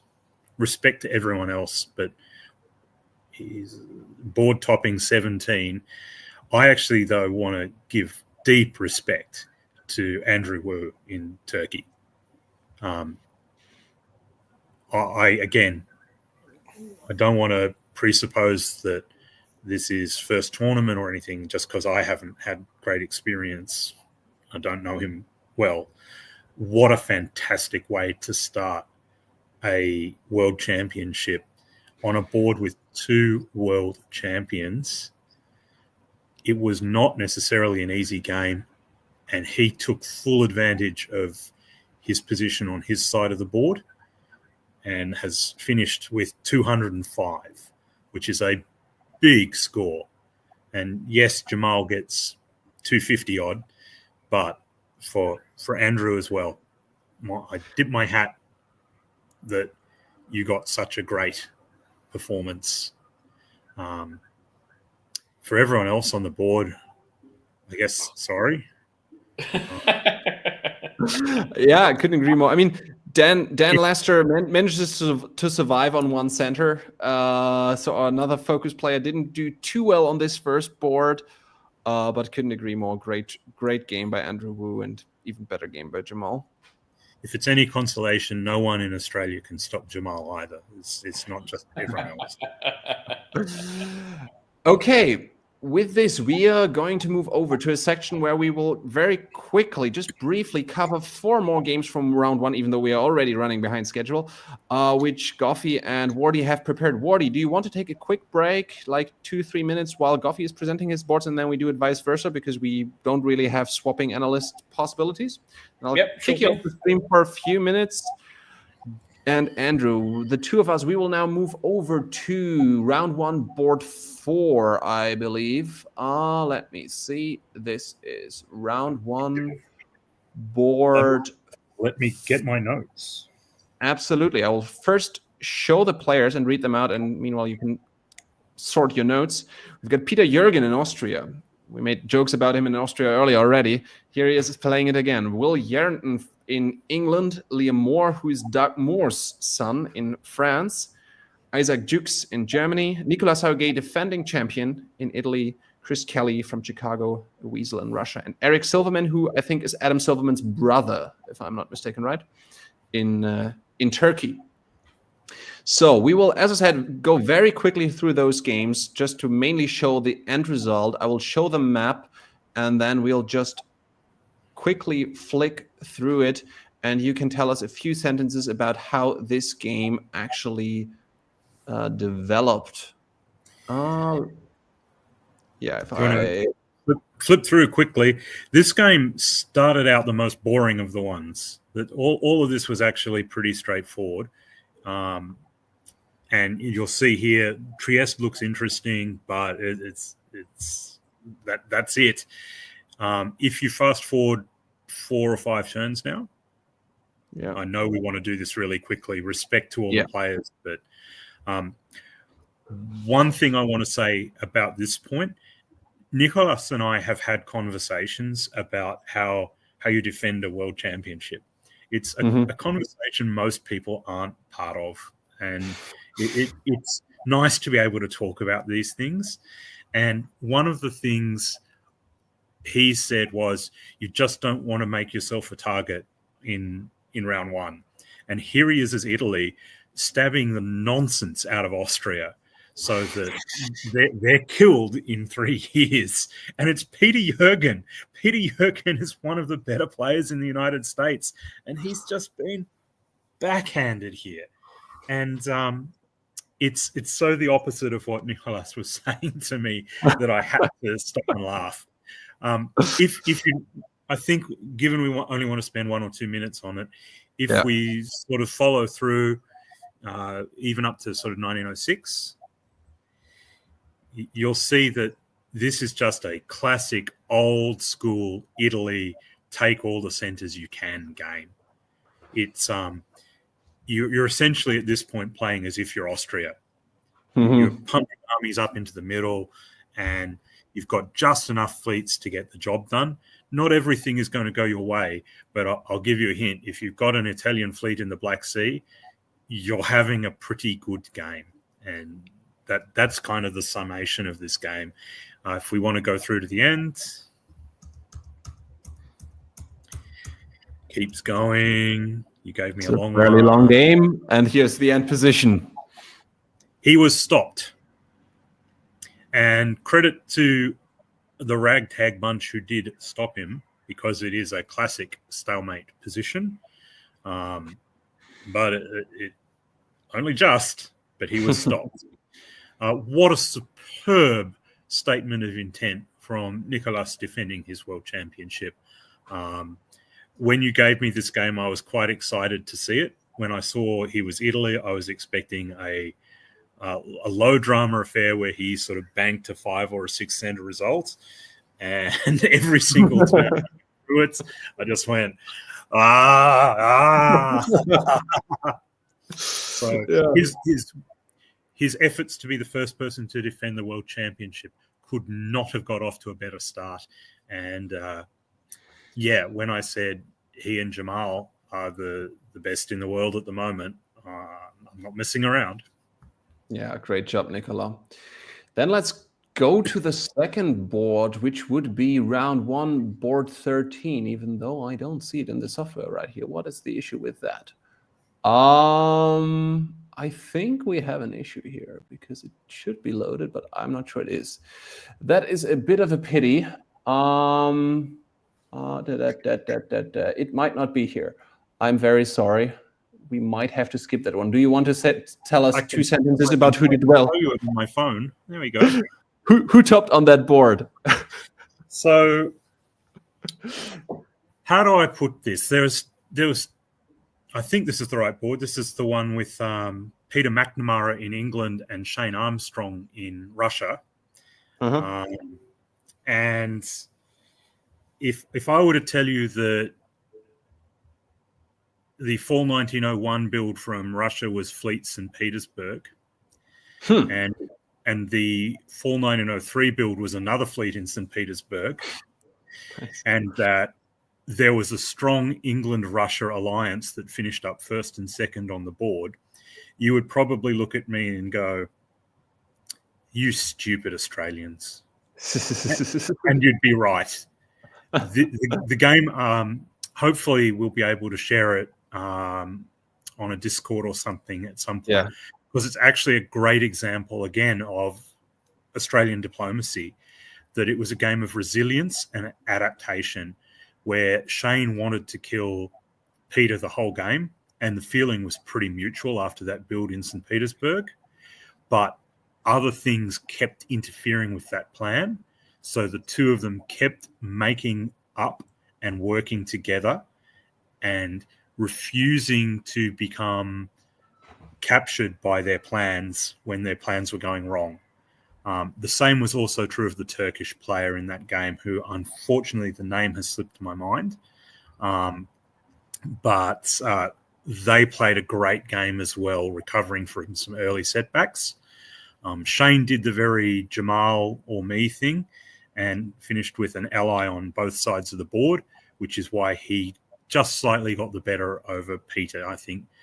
Shane Armstrong in Russia got 10, and Peter got 8, which is a very strong result for the Aussies. Go Aussies. Aussie. Nice. But seriously, I hope we can share that in the comments later, a link to the sandbox or on Discord. If you're not a member of the Discord communities, please jump on there and play some diplomacy with us. That's a great place to join in the fun, because it's one of the more interesting games. It really was back and forward and vibrant and dynamic, and well worth having a look at if we get time in future. I'm sure we will have some way of sharing that, if not at diplobn.com or the website. Let's bring Wordy back. And Wordy, let's focus on at least one of the games you've prepared. I see that there is an issue with number 12 as well, but we can look at round 1, board 6, Brannon, which you have prepared. Andrew, do you want to quickly take a break? Yes, and I'll remove you? Okay. Wordy, now we are back, the two of us. And round 1, board 6 had Carl Nelson in Austria, Brandon Fogel in England, Randy Lawrence Hurt in France, Jake Mannix in Germany, Yuri Inyazov in Italy, Brian Blair in Russia, and Stephen Hogue in Turkey. Now, I will show you the map, and I'll fairly quickly go through the moves, and you can maybe give us the very short summary of this game. Yeah, well, this game starts off with an EG in the west and an AI in the east, and this continues for some time. Notably, Germany bounces Sweden in fall 01, and we also see the key opening from AI, a bit of a collector's item. England's position is helped by 2 builds in 01, animosity between France and Italy, and Russia slipping into Berlin, as you can see there. At the end of 02, England is already in St. Petersburg, has a German ally with a hostile unit at home, is sitting in both English Channel and Picardy, and sees French fleets moving south. Not only that, but a French army move from Marseille to Picardy means that Austria has to cover Venice, and AI prioritize a trade involving Greece over keeping Turkey out of Aegean, meaning ultimately that the EG is the much faster moving alliance. Both alliances continue through 04 and 05. And in fall 1906, England stabs the overcommitted Germany. Turkey, meanwhile, takes Bulgaria and the Ionian Sea.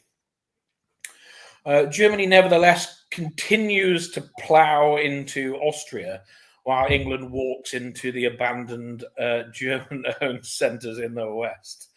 Finally, a TIG alliance forms to stop England at the line, with Munich becoming England's 17th and final centre in 1910. So no solo, but again, as we've seen, a few of these 17s, a cracking start to the tournament for Brandon Fogel, who so narrowly missed out a couple of years ago.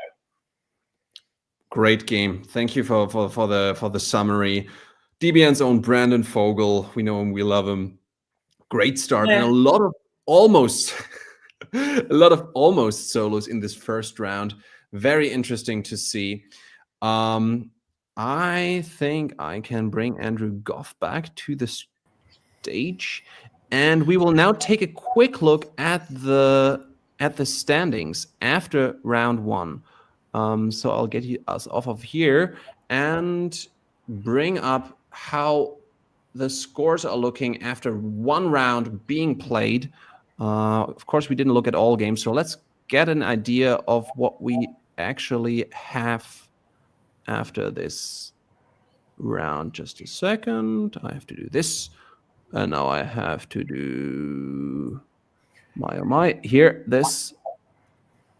And then we go.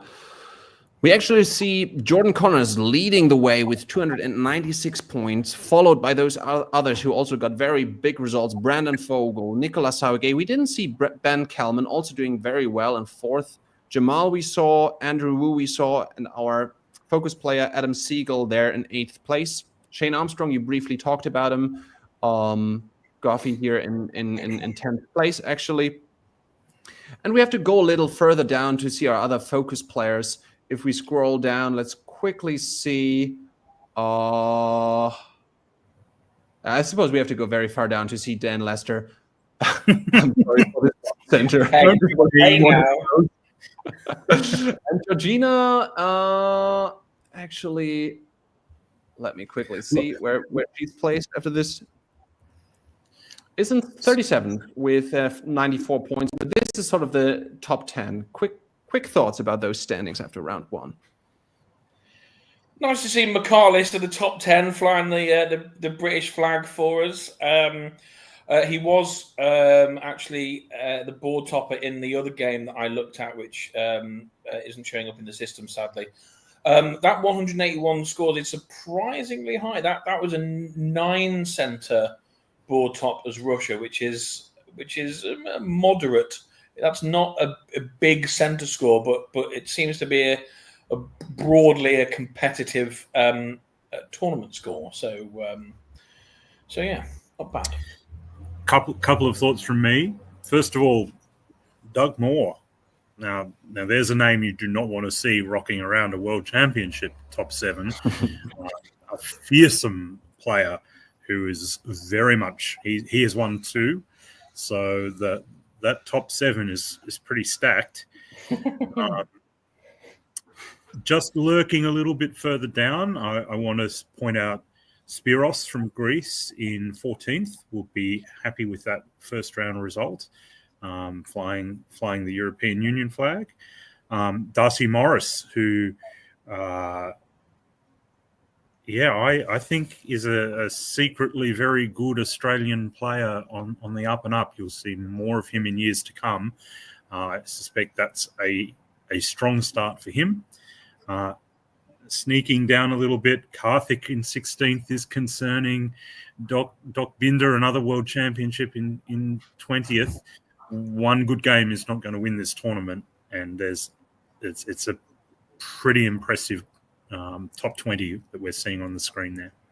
Yeah, shout out to Ben Kelman as well, who is always there or thereabouts, but it still manages to be, in my opinion at least, super underrated. He's been on multiple top boards and stuff. Hasn't, as far as I'm aware, managed to snag a tournament win yet. But I mean, this should be a good first one, wouldn't it? It would indeed, yes. All right, let's move on to round 2. We will look at a bit fewer games of round 2 to make up a bit of time, and we will move to the board of Adam Siegel. Adam Siegel actually, we saw him take a moderate board top. He was not one of those huge board tops in round 1, but he did very solidly as Germany as well. And we will now bring up his round 2 boards, which is I've somehow lost it. I am so sorry. Let me see again. We've had a few good Germanys so far. You must be pretty pleased about that, Robert. I am, absolutely, because I love playing Germany. Actually, it's not that much about nationalism, but I just love playing Germany as a country. It is actually. Okay, now WDC at Whipping. Maybe this is the right one. We go. Robert struggling with tech part 27. But here's the game. We see Emmett Wainwright again. He was that France in one of the earlier rounds. In Austria, Kayla Silverman, who I believe is Adam Silverman's daughter, in England. Andrew Bykov in France. Riaz Verani in Germany. Jason Mastbaum, we see him in Italy. Reagan Bingham in Russia, and Adam Siegel himself in Turkey. What a board, huh? I mean, this looks very juicy to me. It's got to be made for Riaz, doesn't it? It's got to be made for Riaz. There was a photo shared by Adam Silverman of amongst the album, Riaz looking very pensive, staring at his notebook. So I wonder if I don't know what game that's from, but we'll see. Could be that one. I'll especially be watching the East. This is quite a setup with Jason and Adam there. I'll switch you up, you two again, and I'll give Andrew the spring turn. We promised to go quickly too. Okay, so let's go into the spring. So England opens to the Channel. It's a first that we've seen in the coverage. It's nice to mix things up. It's the high risk, high reward opening for England. So let's see how that goes for Kayla. Over in the East, it's the boring world of Niels Bohr. There's an Armenian fist pump, and that is literally the most interesting thing that's happened. So let's move on to 4. What do you see in 4? Okay, we have the English fleet getting put into Belgium. So Kayla pulls out of any attack on France that might have been in her mind. She also goes Wales to London, which is unnecessary. Maybe that was a demand from Andrew, but I don't know. I'd have been happy to get it out of the English Channel. Not really worry about Wales to London. In the East, Turkey gets out of the box because it looks like Jason has misordered. Ionian and Apulia don't have any orders in by the looks of it. So that's not great. In a reference only Jason will get. Great stuff. I don't know what it is, but I'm sure he will enjoy it. I just assume that was a declaration of war by Andrew there. We see More fairly like a standard idiocy. Let's keep going. Builds, nothing too exciting to see here. We go into the spring of 1902. Andrew. And whilst I think England probably thought there'd been an agreement reached with France, France begs to differ. And whilst Riaz won't be happy at losing Holland, I think he will be able to retake it fairly comfortably, and a France-Germany alliance is probably on here. The interesting open question is whether Russia is part of that or is going to be collateral damage. On the other side of the board, I have nothing to say. Falter. Kayla needn't have worried. I suppose they've each got one. Oh well. She's even, and France has picked up Belgium. So it looks like they're working together, but France is going to be a little bit bigger. So it looks like EF versus GR, and that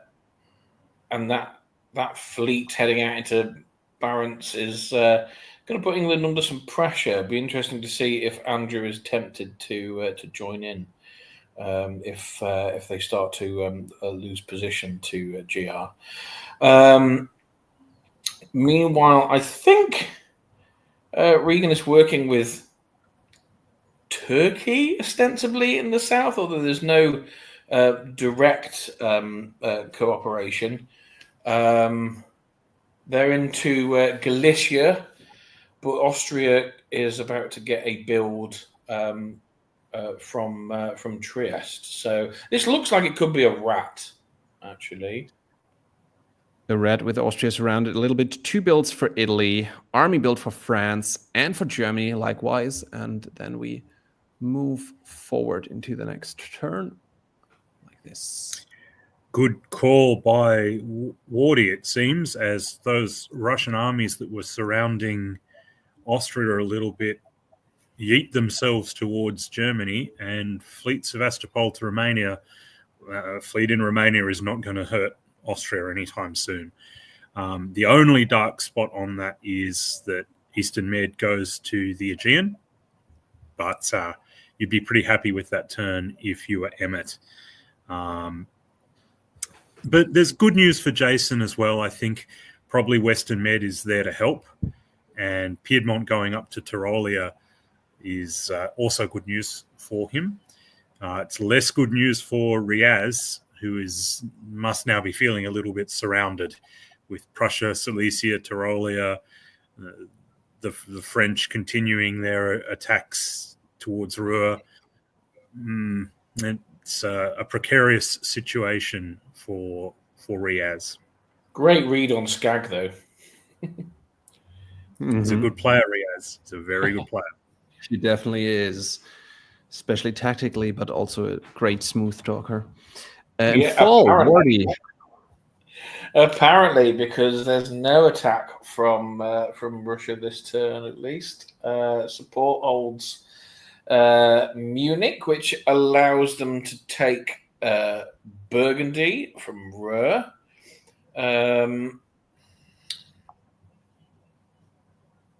And that's about all the movement there is in the west. I didn't have a look at the what was the east. Austria, not much. On Italy. Austria moves forward, and actually no builds whatsoever. We move straight into spring of 1904. Look at those center charts. So the rat seems to be collapsing a little bit here as Turkey takes Greece, and Austria also loses Trieste thanks to a curious Bohemia to Tyrolia move. I'm not sure what the motivation for it was. I guess Italy and France are working together. Germany gives back Burgundy in order to retake Ruhr. If you're on the defense, then you're usually quite happy just to be trading places backwards and forwards for a few years. In this case, it's not so obvious that's helping Riaz, because eventually you'd expect Russia to tire of that and decide that it's time for them to get a little piece of the cake. But Riaz is a very good player, so it's possible he can keep that imbalance long enough to split England and France apart. It's a tough ask. So, Wardy, fall. Bohemia turns its attentions to Munich this time to make sure they get into Ruhr. Either there was a curiously agreed bounce in Berlin, or Riaz just read it. Riaz takes North Sea, and Reagan takes Norwegian. So England is into hot water, but retreats into Helgoland rather than. I mean, they could, for instance, pull them both off and built at home. But in the east, still lots of fighting between Austria and Italy, despite Turkey essentially being against them both. If they don't get onto the same page quick, they are not long for this world, I fear. Meanwhile, Andrew wanders into an undefended Tunis. Looks great for France, looks great for Turkey. If we look at those positions in winter, Fleet Marseille, Fleet Smyrna, they seem to be heading towards conflict between each other, which is quite early for France and Turkey. Quick answers. Which power would you want to play on this board? I'll take Russia. Russia, okay. Wardy? I'll take France then. Okay, let's see how it goes. No votes for our man Adam Siegel. What's happening in spring of 05, Andrew? So a lot of nothing, lots of supports in the middle of the board in particular. It looks like, for the moment at least, Austria and Italy have patched things up, but it kind of doesn't result in much. Italy is able to take back Ionian, but it just results in a Turkish retreat to Apulia, which is kind of ugly. And the thing of concern for the people's champion, Adam Segal, is Romania to Black Sea and Galicia to Romania, which is setting up for a convoy towards Ankara that can't be stopped. The flip side to that is, unfortunately for Reagan, there's no way that they can also defend Romania if they make that convoy. So might be a little bit of a misfire on an attack there. We'll see how that plays out in fall. Sorry. Here we go. You always do a deal and tell Austria what you're doing and say, well, hey, take it. And we can work together against this troublesome Turk. And they will build because they take Berlin and France takes Munich. So this is all kinds of bad for Riaz. And England gets nothing because despite going to Helgoland, Riaz just support held Kiel at the expense of everything else. And screw you, England. And for good measure, gets, what was clearly a great tactical arrangement between Riaz and Reagan here during the forward retreat. England can't cover everything. You get forced out of North Sea and you can retreat into whatever's open. Both Edinburgh and London were open. He's chosen to go to London. So, although it's not great for Riaz, it's not great for England either. So maybe a Pyrrhic victory for the People's Champ. Okay.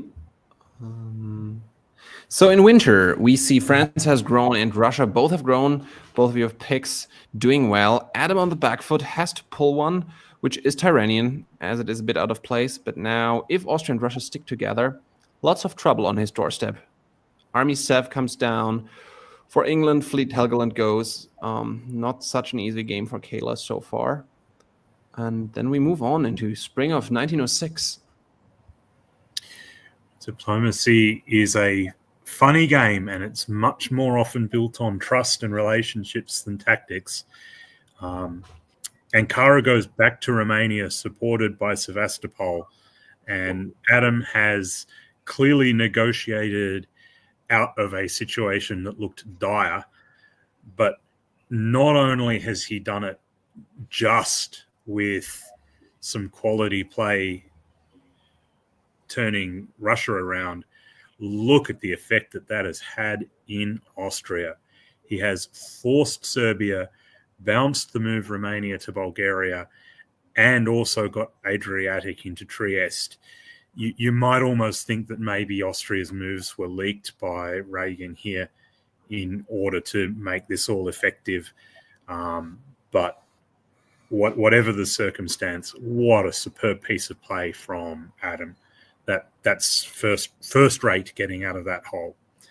On the other side of the board, things are not improving for Riaz. It's probably a terminal situation for both him and also Kayla in England at this point, as the French fleet's moving on London, and you would assume that Kayla is next, getting squished between Russia and France. The big open question for me is, was Russia's decision to go back to Romania the right one? I guess we'll tell over the next few years, but it's a momentous call.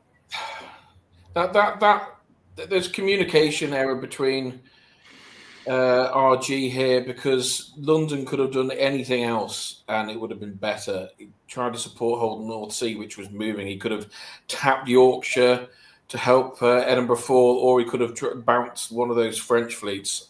As it happens, his unit in London is blown up. He's very much on the ropes. But England has a build. Am I reading that right? They do. They have a build. And what a stellar year for Adam Segal. Last winter, we were saying, oh, he's on the back foot. He has to pull. Austria and Russia have him surrounded. He's a bit spread out. And now he's picking up 3. How on earth did he do that? Building a fleet and an army, because sadly, he can only put down 2. So he will have 1 in pocket.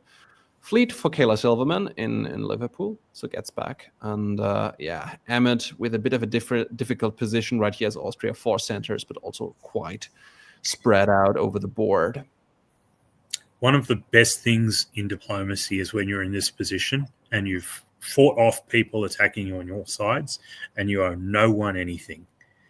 You can pretty much do whatever you want here. Adam is just positioned to go, I'm going to take Black Sea and move to Armenia and you can't stop me, and then maybe we can work together. And he just owes nothing to anyone. He has a free hit to do whatever tactically he wants here for a few turns.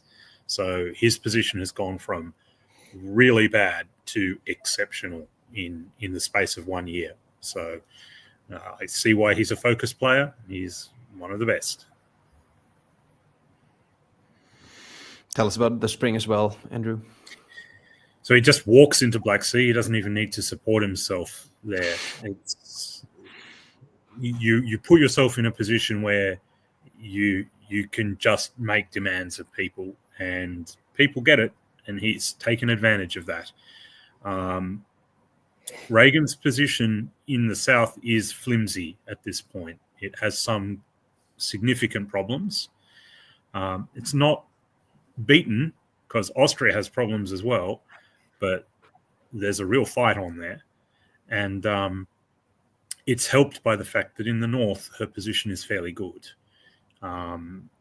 There's 2 Russian fleets in Norwegian and Edinburgh. Yeah, there's challenges, but you'd take that position still. Unfortunately, I would now agree with Wardy that maybe France has got an even better position, but Turkey is coming quickly as well.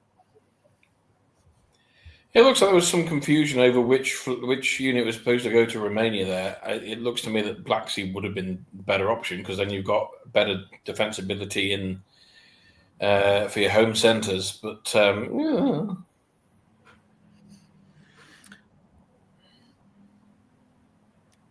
okay. So France gets Munich. France gets Ionian Sea. France is letting England and Russia just fight it out amongst themselves. Doesn't advance Western Med in an easterly direction.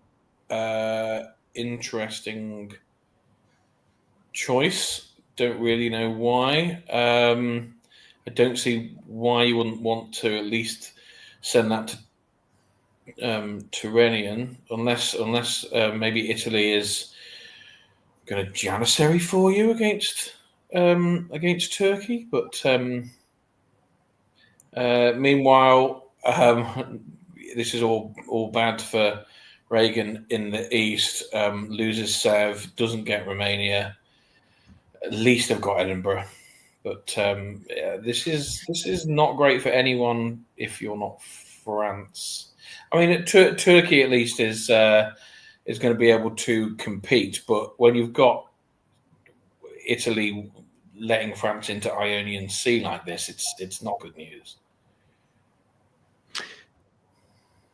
It seems like a very strong position for France. They're building a northern fleet while Turkey is trying to put up some defense against them with 2 fleets on the Med.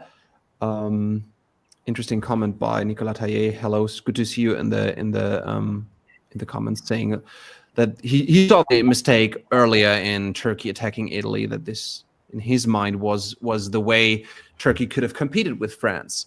Now France is only 1 ahead, but we will see. The position seems very good for Andrew, which would make Andrew very happy, and so I'm going to give him the next spring. So France is focusing on the northern part of the board rather than the Mediterranean, and we will see whether that's the right decision or not very soon. I'll be honest, it's not the decision I would have made. I would have been sending Mid-Atlantic south in these circumstances, but there is a pathway to a huge score if you can hold Tunis and clean up as much of the north as you can. So it's not a bad strategy. I certainly am not saying that. But it's always a good sign when you've got lots of arrows instead of dashed lines, and they are all moving. And just intuitively, it makes me like Adam's position here, that all those arrows are moving, and that suggests he's the one advancing and is going to make progress. We've seen how he can turn things around in 1 year. Is there anyone else on the board who can turn around that momentum in enough time to stop him catching France for the lead?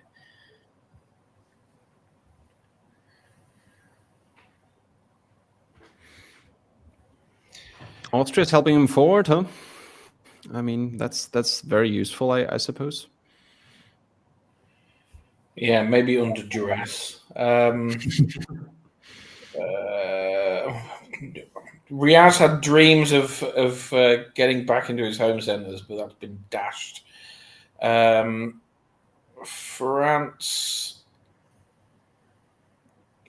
keeps hold of Naples, which I did wonder whether that would be possible, but clearly Turkey and Italy are never going to be friends.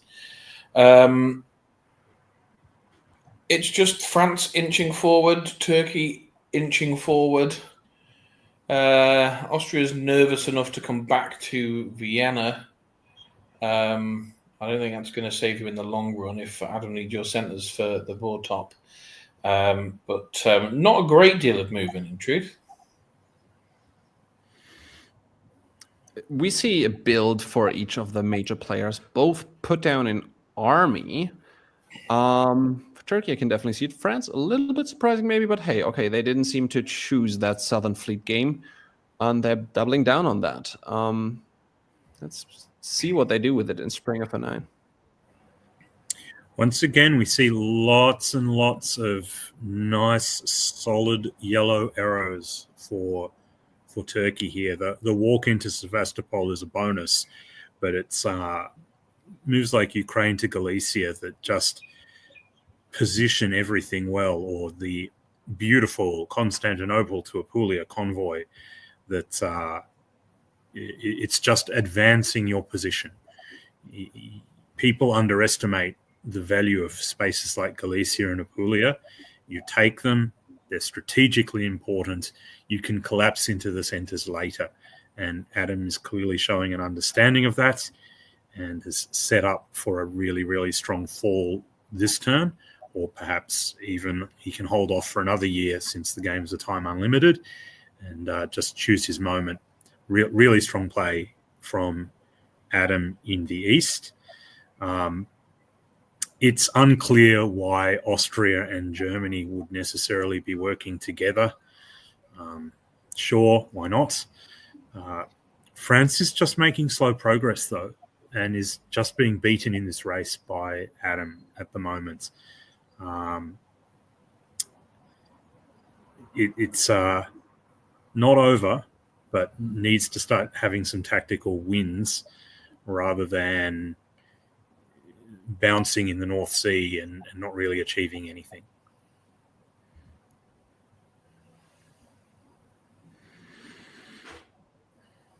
Wardy, we have a full turn.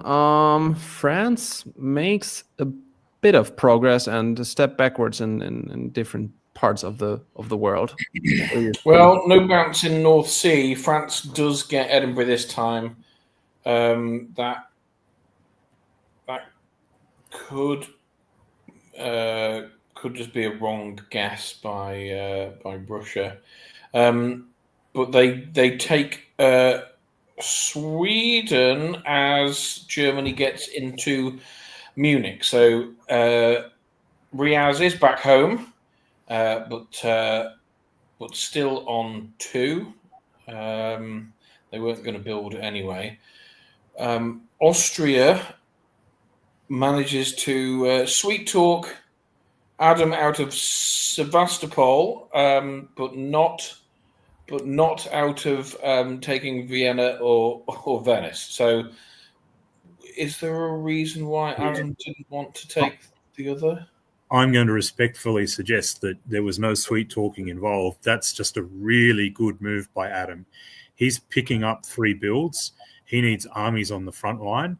He's made the strategic decision that he doesn't need a 4th build. What he needs is to be able to convoy Ankara straight to the front line at double speed. And that's again, there's a reason why Adam is one of the best players in the States. It's because of that. I think I said it in the last game. There's an attention to detail about things like that. I would have left that fleet in Sevastopol all the time. And as soon as I saw it move to Black Sea, I went, that's a really, really smooth move. Oh, yeah, sorry. Because he gets Naples as well. Yep. Yeah. He gets the 3 anyway. Yep. France goes down, picked up 1, lost 2. And suddenly, what a great yellow position. France didn't have to pull anything, but because I think they had a PIF. So we're just moving on, and beautiful, huh? This convoy, as you said, it's available to be in play right away. What else do we have in spring? So, I mean, the convoys, and again, all of the movement is just amazing. Austria seems to be pretty much just giving Turkey as many centres as possible at this point. So it's a case of janissarying. You'd assume that there's been a survival promised, but if that's the case, probably missed Moscow to St. Petersburg.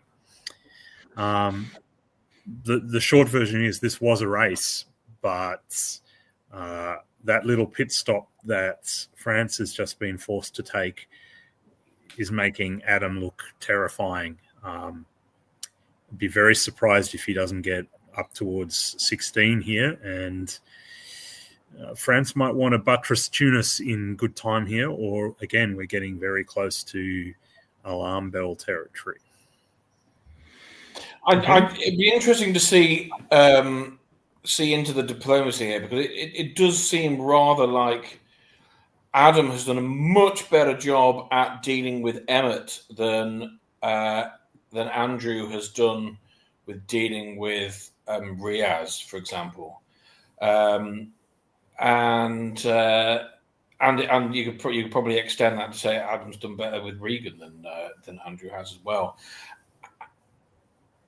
Whereas Andrew's had various speed bumps, that has not been in Adam's way, and though that sometimes that your relationships with people who you've attacked or smaller powers or whatever can be the difference maker.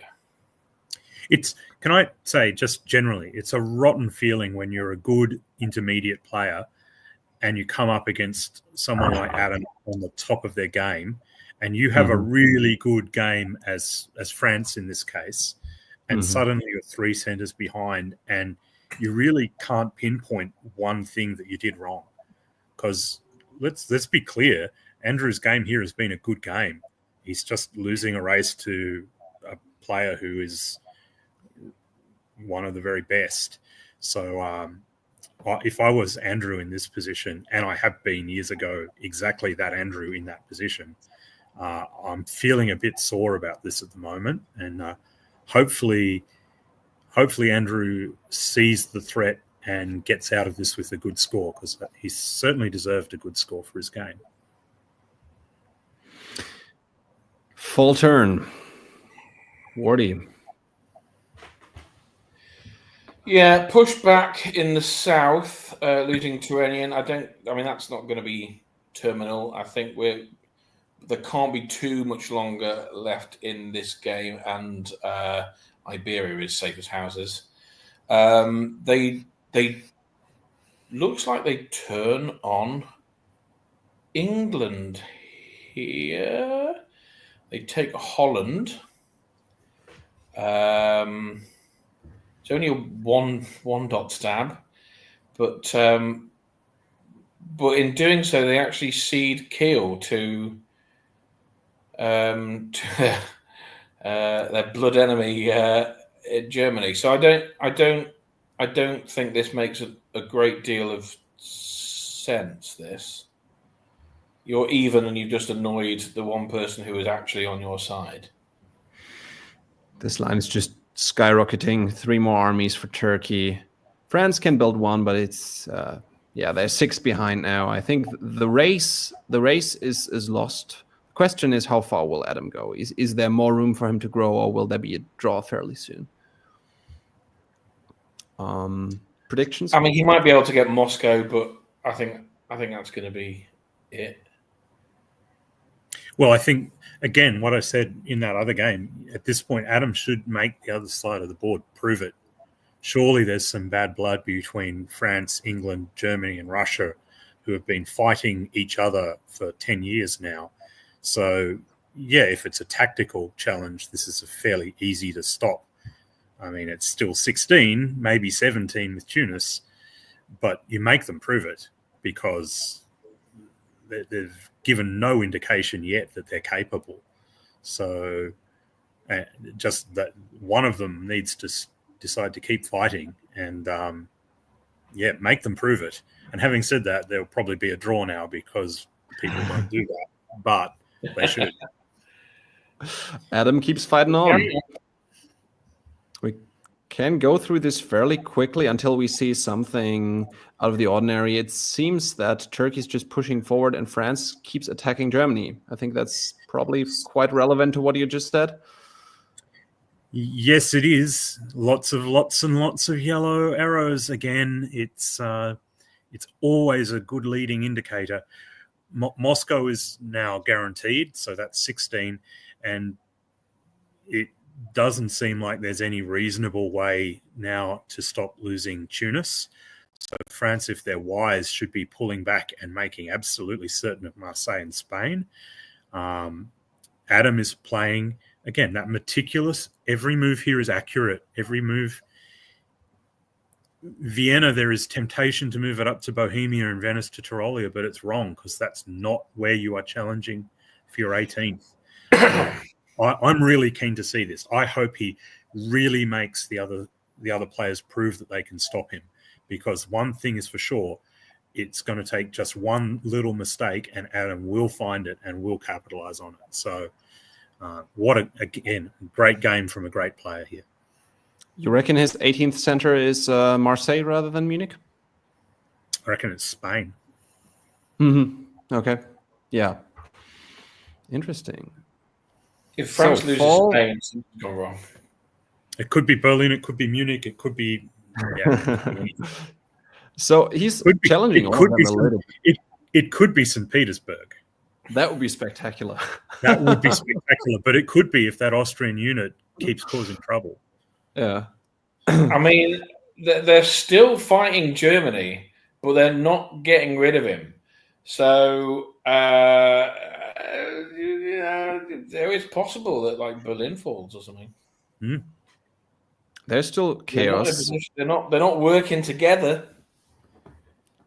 Turkey keeps moving forward. Oh, sorry, that was one too far. There's a build, just one fleet in Smyrna. France can put down 2 units, which is definitely good to defend their territories. But will it be enough? And especially, will the middle of the board hold, where you have this big mess of massive guess this turn? Berlin is pulled. Where are we? Can we have the builds? Yeah. So the guess this turn is Western Med can support Tunis or can support Gulf of Leon. And if it guesses right, Tunis is saved. Yeah. Good point. Wow.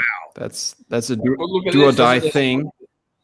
There's a guess in the middle as well, because it almost depends on whether Riaz is motivated to do anything to stop Turkey getting Berlin, right? Because this could well be a solo. Let's see if he gets the guess right. Wardy. No, sorry. Riaz supports him into Berlin. And now England's not working with France either. And he gets to Petersburg. And this is... Yeah, Tunis is fine, but the north is bad. Wow. He doesn't seem to Very, need very to. bad. Russia supports Turkey. Wow, Adam will be deeply regretting moving Sevastopol to Ukraine instead of Sevastopol to Moscow, because then it's done, isn't it? So as it is, they could still sort this out and stop it, but this is why you make the other side prove it. Make them actually show that they have the intent and ability to stop it, because it doesn't look like they do here. I mean, we're looking at this. Those two centers he's sitting in would be enough for 18, and it seems like Riaz had it. It seems Riaz said, "Okay, you've attacked me one too many times, you other guys from the west." I think if that's the case, if he doesn't turn around, there's nothing that can stop him, right? Where did the Austrian army just go? Was disbanded, wasn't it? Yeah. Oh, it could have retreated to Norway. Emmett just had it as well. I mean, they could still kick him out, right? England can cover Norway, and Russia can kick him out of St. Pete, so that works. But if Germany says, "Well, I'm not going to do anything about Berlin and about Munich," it's almost cooked anyhow, because Galicia to Bohemia, they've got the wrong mix of units to defend Munich. Mm-hmm. Yeah. So I hope he isn't time drawn out of an 18, because the next round is starting. That'd be shocking. This is the one round where this could be a problem. Advantage, the turns get shorter. We haven't said that before. I think after 07, it gets reduced to 12 minutes, after 1910 to 7 or something. So it gets shorter. But this is the only round of the preliminary round where it's sort of time limited, because this is a morning round, and if the evening round begins, the game will be drawn. So that would be excruciating for you. Let's see how the fall turn goes. And it's done. Oh, France! What have they done? Doesn't matter what France has done. Oh my God, Russia! What the hell? Russia didn't attack St. Pete. Is that it? That's it. That's 18 centers. And it was St. Pete, actually. St. Pete and Berlin. Good job. Wow. Congratulations, Adam Siegel. I mean, obviously, Adam's a superstar player, and we see that turnaround mid-game there, where he went from being in deep trouble to having a fantastic position, and then leveraged everything he got from that. Fantastic.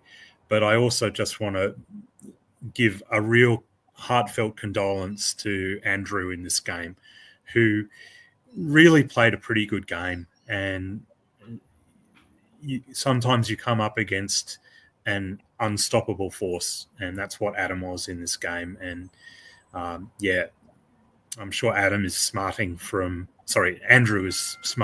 that result. I think hopefully learned a lot from this one. I have no idea. I'm not familiar with Andrew. I have no idea how experienced he may or may not be. But I think just perhaps failed to recognise the jeopardy and didn't react to it. But not to take anything away from Adam. That was a masterclass, really. Yeah, great game. Gentlemen, I'm afraid we will have to skip over round 2 a little bit, because at midnight the specter of Brian Pravel will take over the stream. So I will suggest. I'm glad we looked at this one, because this is of course a very significant game to the standings. Let's have a look at the standings, and I'm afraid we will have to catch up with our other spotlight players in the standings.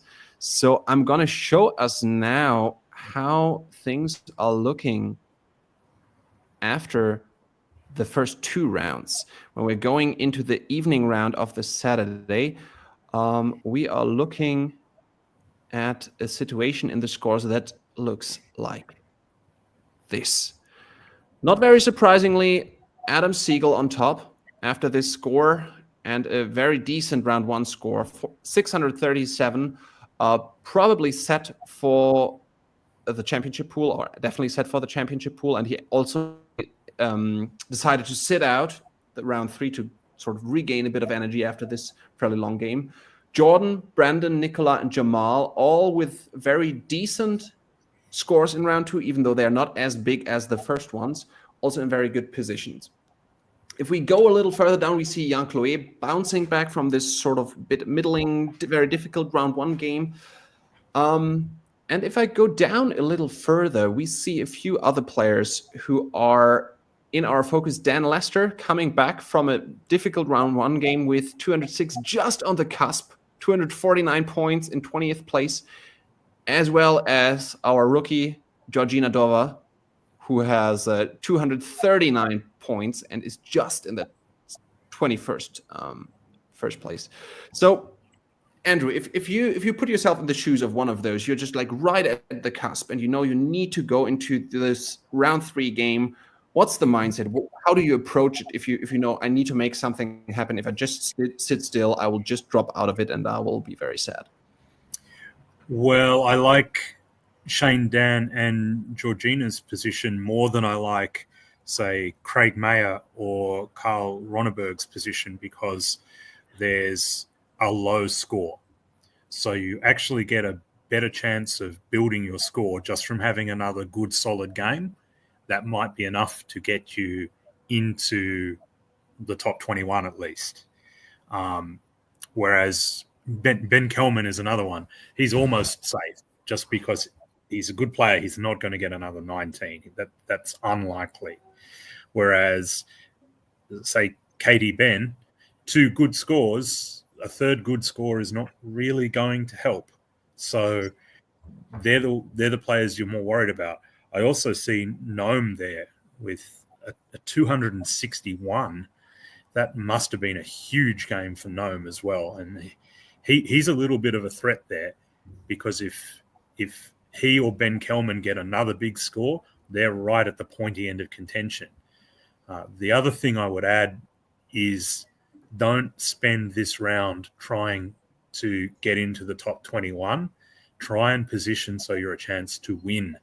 If you are sneaking into 21st, yes, that's better than 22nd. But unless you're in a position like Adam and you can just take the night off, you really want to be, let's say you are Shane Armstrong, you want to be putting a 250 score on the board here so that you are really in the thick of it and you're not trying to solo in order to win the World Championships in the final round. Yes. So let's see who will make it into the third round. You can keep talking. I will bring up the game in the background if you want to make another point. Yep. Really, really quickly. That top 7 is terrifying, and I'm glad I'm on the other side of the world rather than part of that monster. I mean, it goes beyond the top 7. Sorry, Hunter, I'm not downplaying you at all. 7's just a number we have in diplomacy. I don't want to be anywhere near that top 7. There's not a weak player there. There's like world champions and yeah, Jordan and Brandon are not weak players.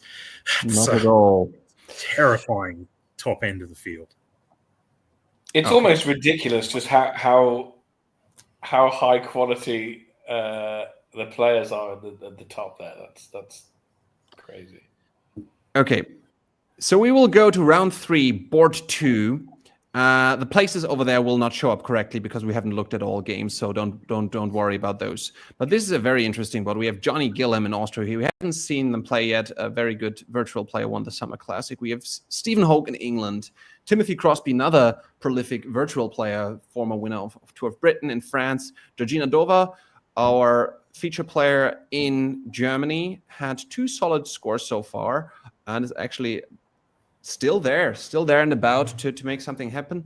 Jake Manax in Italy, Isaac Jukes, excuse me, another fellow Brit for Wardy in Russia, and Alex Ammon in Turkey. So we will once again try to cover this in rapid fashion. So maybe we can get in a second board after this before we hand it over for the championship pool. And so I will just bring up the map and say we do it without reveal. I can change you again, Wardy. You are on spring duty now. And I will show you, without reveal, the spring of a 1 orders.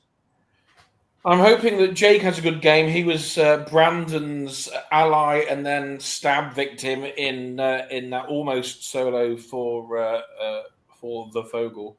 He walks into Trieste. He doesn't follow up to Venice, so that might well be by arrangement. But Turkey is wise to it by the looks of it. Wanders to Con. There's a Black Sea DMZ without a medium fist bump, so we don't see that. That now. We're calling that the down low too slow.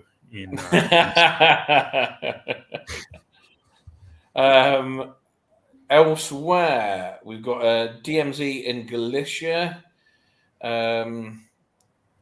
Does this mean there's going to be an AIR? We'll see what Isaac chooses. Berlin hold, I would have thought is seldom a good idea. We'll see what happens there. Standard otherwise. No, that's good.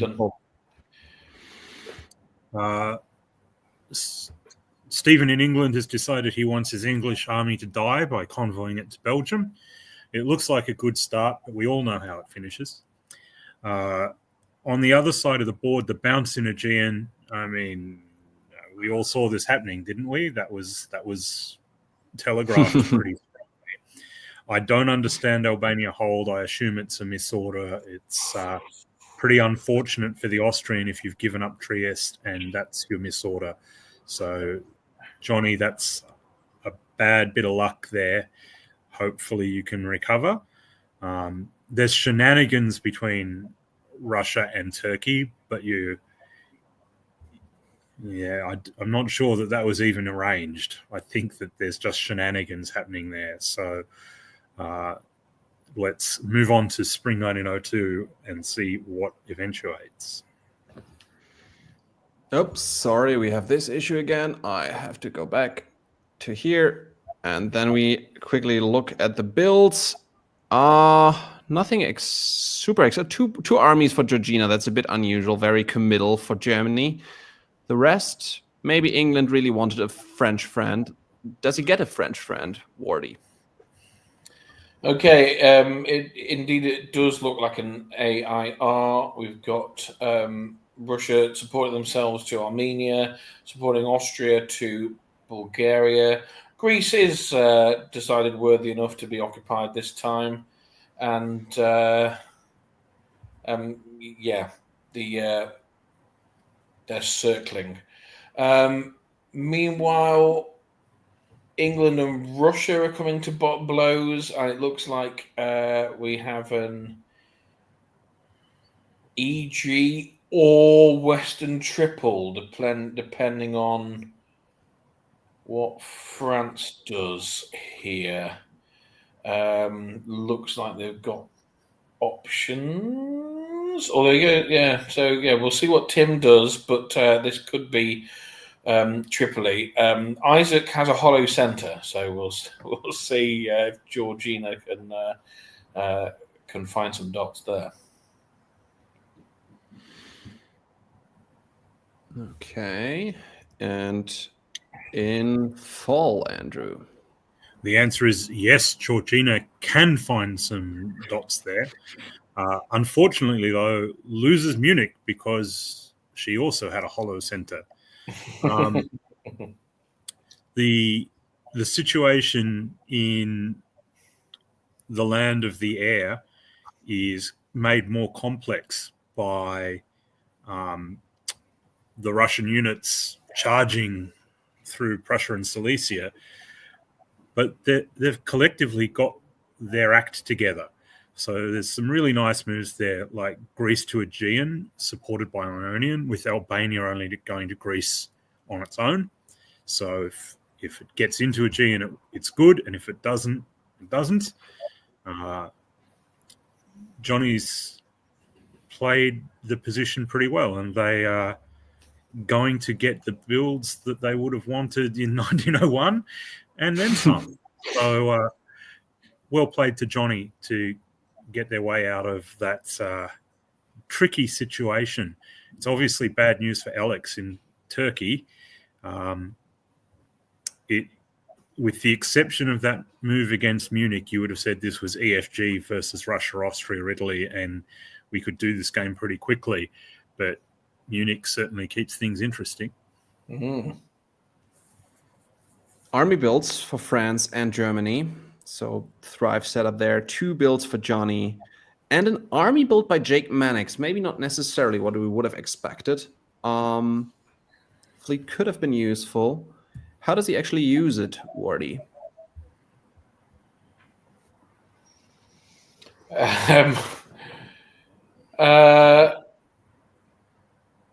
Steady as she goes. So he backfills Bulgaria as Austria's convoy to Armenia by Russia in the Black Sea. Naples stays put. Venice heads to Tyrolia. Austria comes north to Galicia to give Russia a hand versus Germany. Germany takes Munich back from France, takes the forward retreat to Silesia. That's the only option that was available. And England bounces France out of Ruhr while convoying into Holland. So either that was England getting clever, or just a miscommunication. We'll see what that's about. What a dog's breakfast. Ah, there we go. That's what it is. Yeah, it looks very much like England and Germany again, which is a theme for this tournament. Germany does lose Warsaw. Austria didn't even need to help, so instead they went and took Romania. Why not? Go, Johnny. Do your thing. And Russia also helped Johnny into Ankara, so builds are plenty. I think France is in real trouble here because Italy seems to have bought into the attack as well. I'm not sure that's the right play for Italy because they're probably dealing themselves out of any more centres in Turkey. Yes, they have Greece and Bulgaria, but it's not a sustainable position.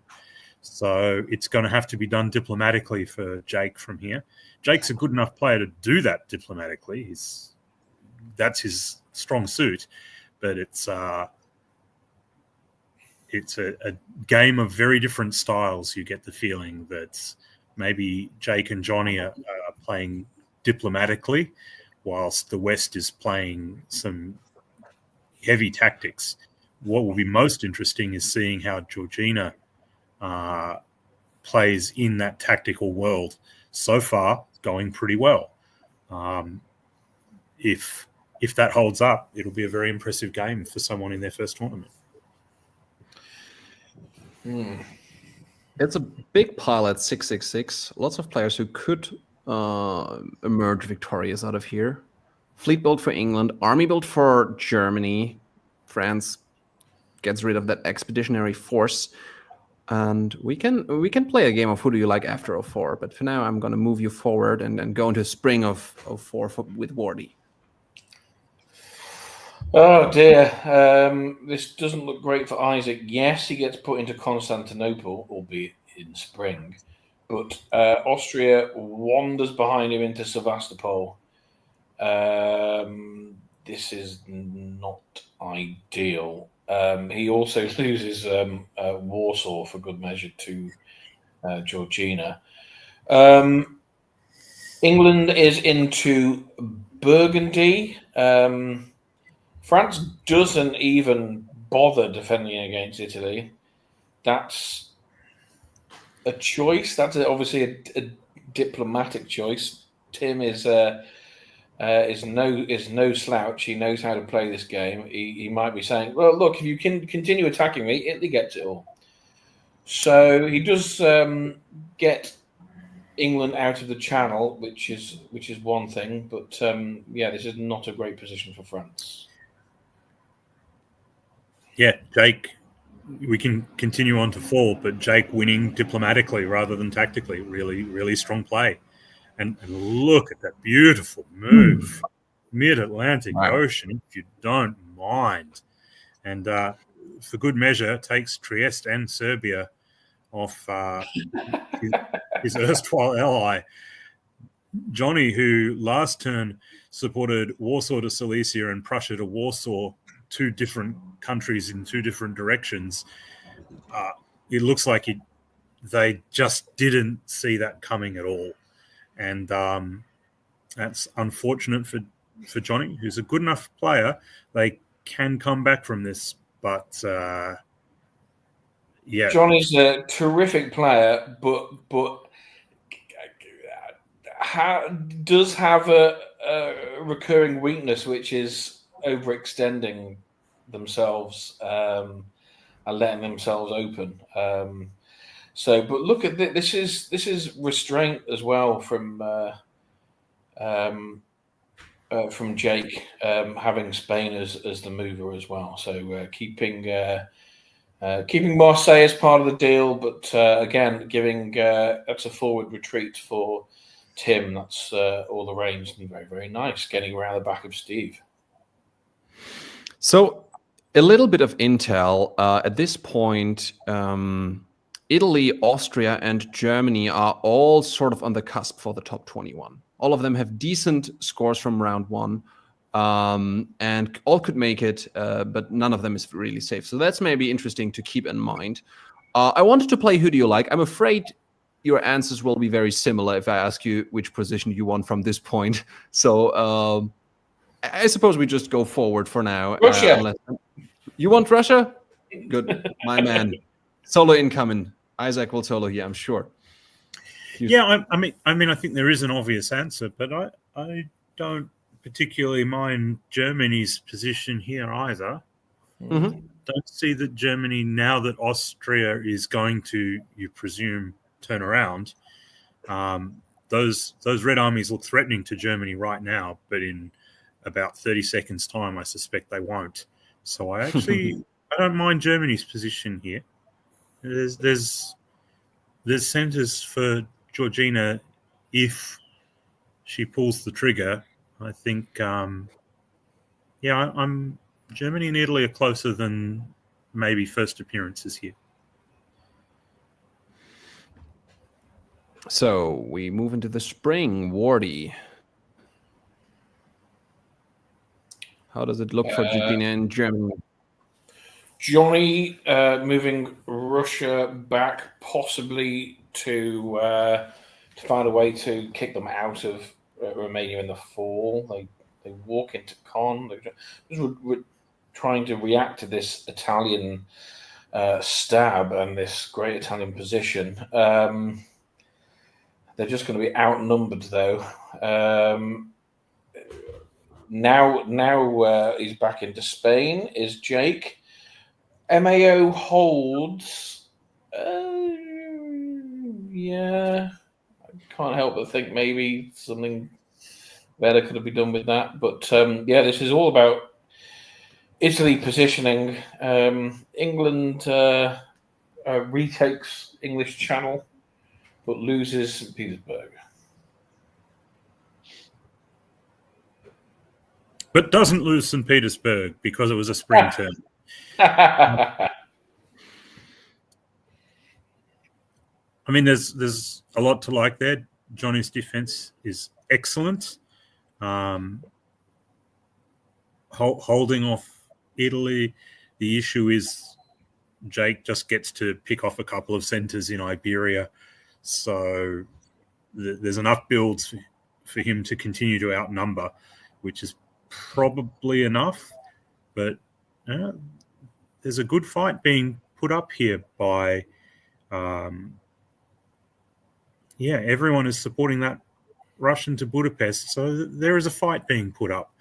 I increasingly like Germany's position here. That's a quality move to Livonia that keeps your ally on side.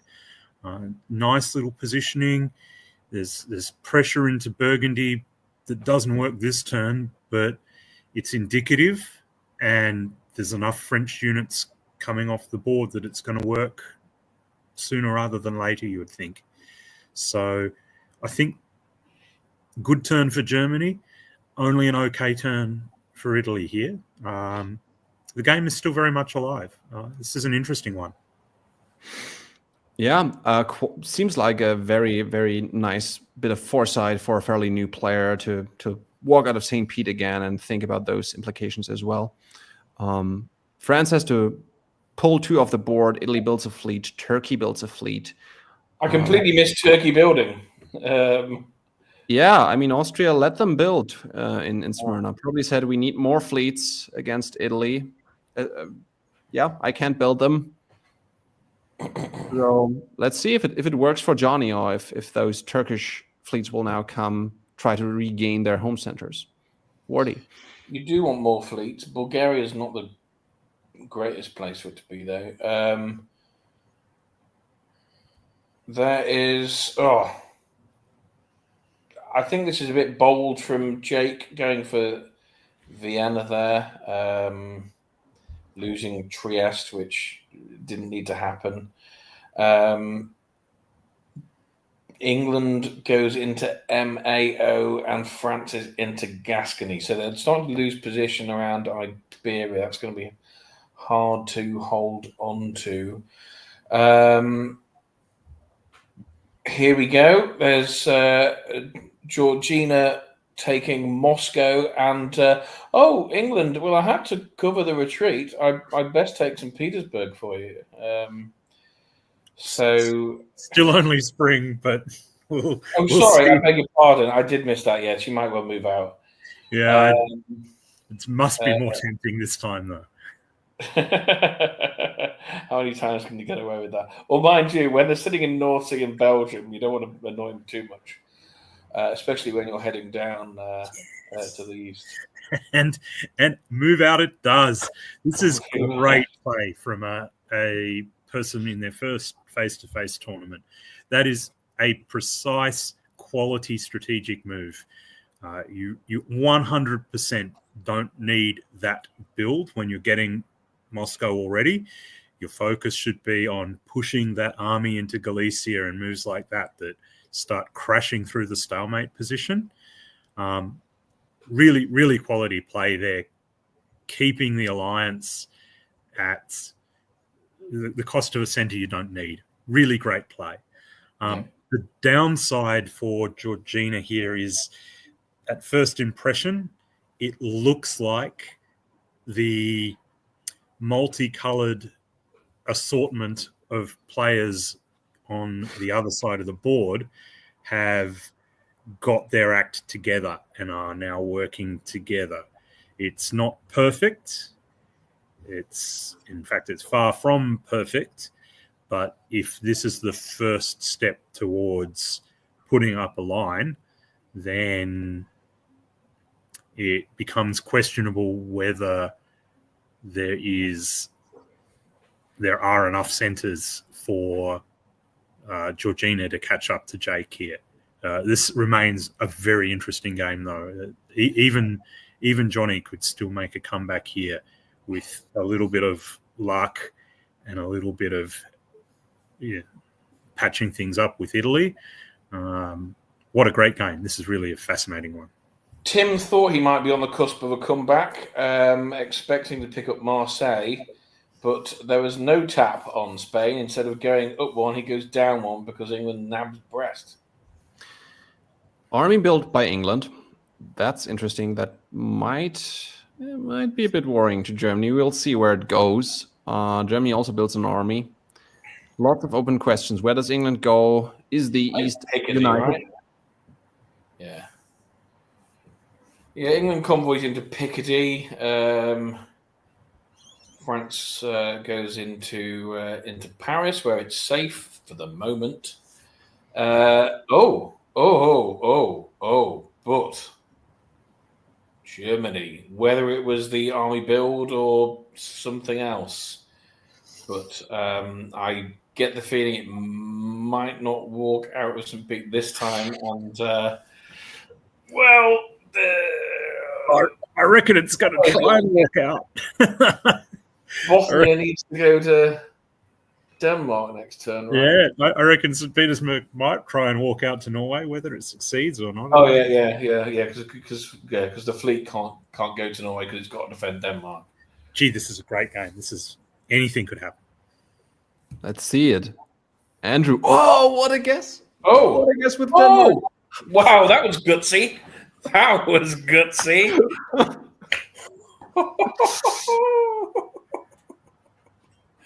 Well, I mean, that's wow. Okay.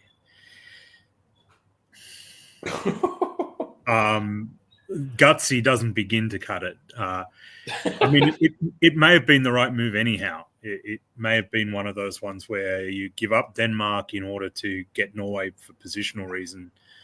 I don't see that. But,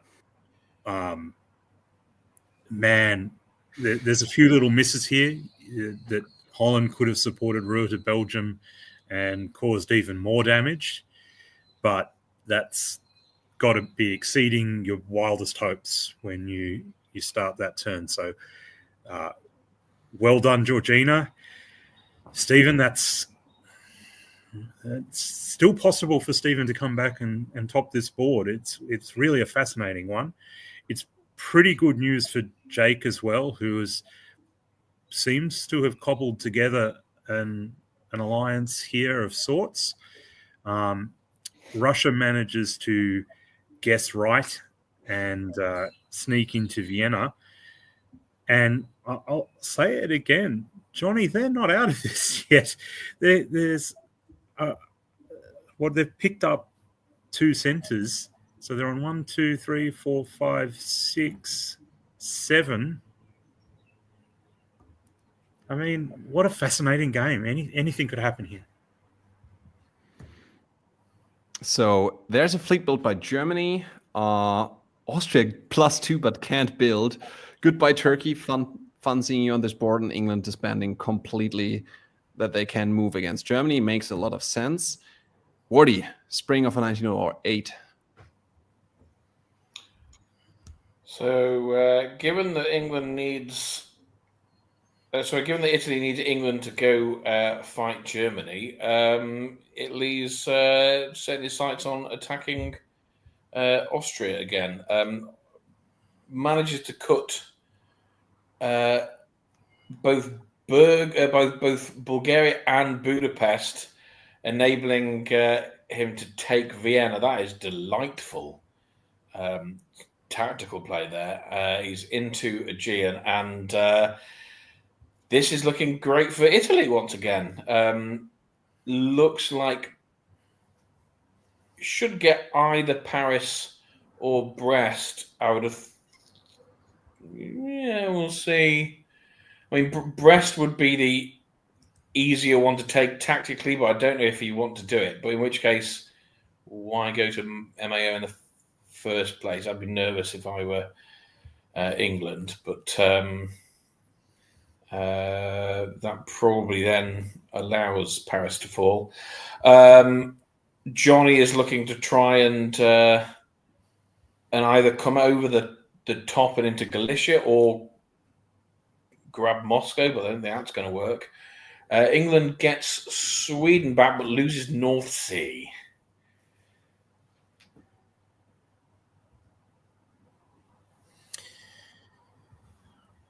Well, in fall, it looks like England and Germany have patched things up. So that move to Mid-Atlantic may have been something that triggered that, or it might just have been how negotiations were going anyhow. It looks to me like Georgina is the big winner from that détente. Essentially, she's got away with it, has taken 2 centres off her ally and still has the ally intact, which I think people know I'm not a fan of tactical stabs, but if you're going to do a tactical stab, that's how you want it to play out. So well played to Georgina. That's incredibly impressive play for someone who is relatively new to diplomacy. I'm increasingly worried that maybe the Greek hobby is going to put on a very strong showing at next year's World Championship. Johnny puts up as good a defense as you really could in this circumstance. The forward attack is tactically excellent, and it's a good guess Con supports Bulgaria instead of covering Smyrna. So well played to Johnny. It looks like there's centres to be lost here for Austria, but since they're playing too short, it really doesn't matter. However, we will be farewelling Isaac, who unfortunately has not found a new home for Galicia. 2 new units for Italy, now back in the lead. Germany can also build. Skagerrak goes. That must be amazing for Germany. Let's see how it develops. Oh. And there's a draw. What do we think about this draw? And you got to draw sometime. It's true. Yeah, I mean, it might well depend what players needed. If Georgina falls short by a small amount, I'd have thought she perhaps should have played on. But if she knows that drawing now gets her into the top 21, then maybe she was just like, yeah, I live to fight another day. So it depends on the numbers, I think. I think what I said at the start, though, is a factor here that I'm sure Jake's score is enough for him to qualify for the top 21.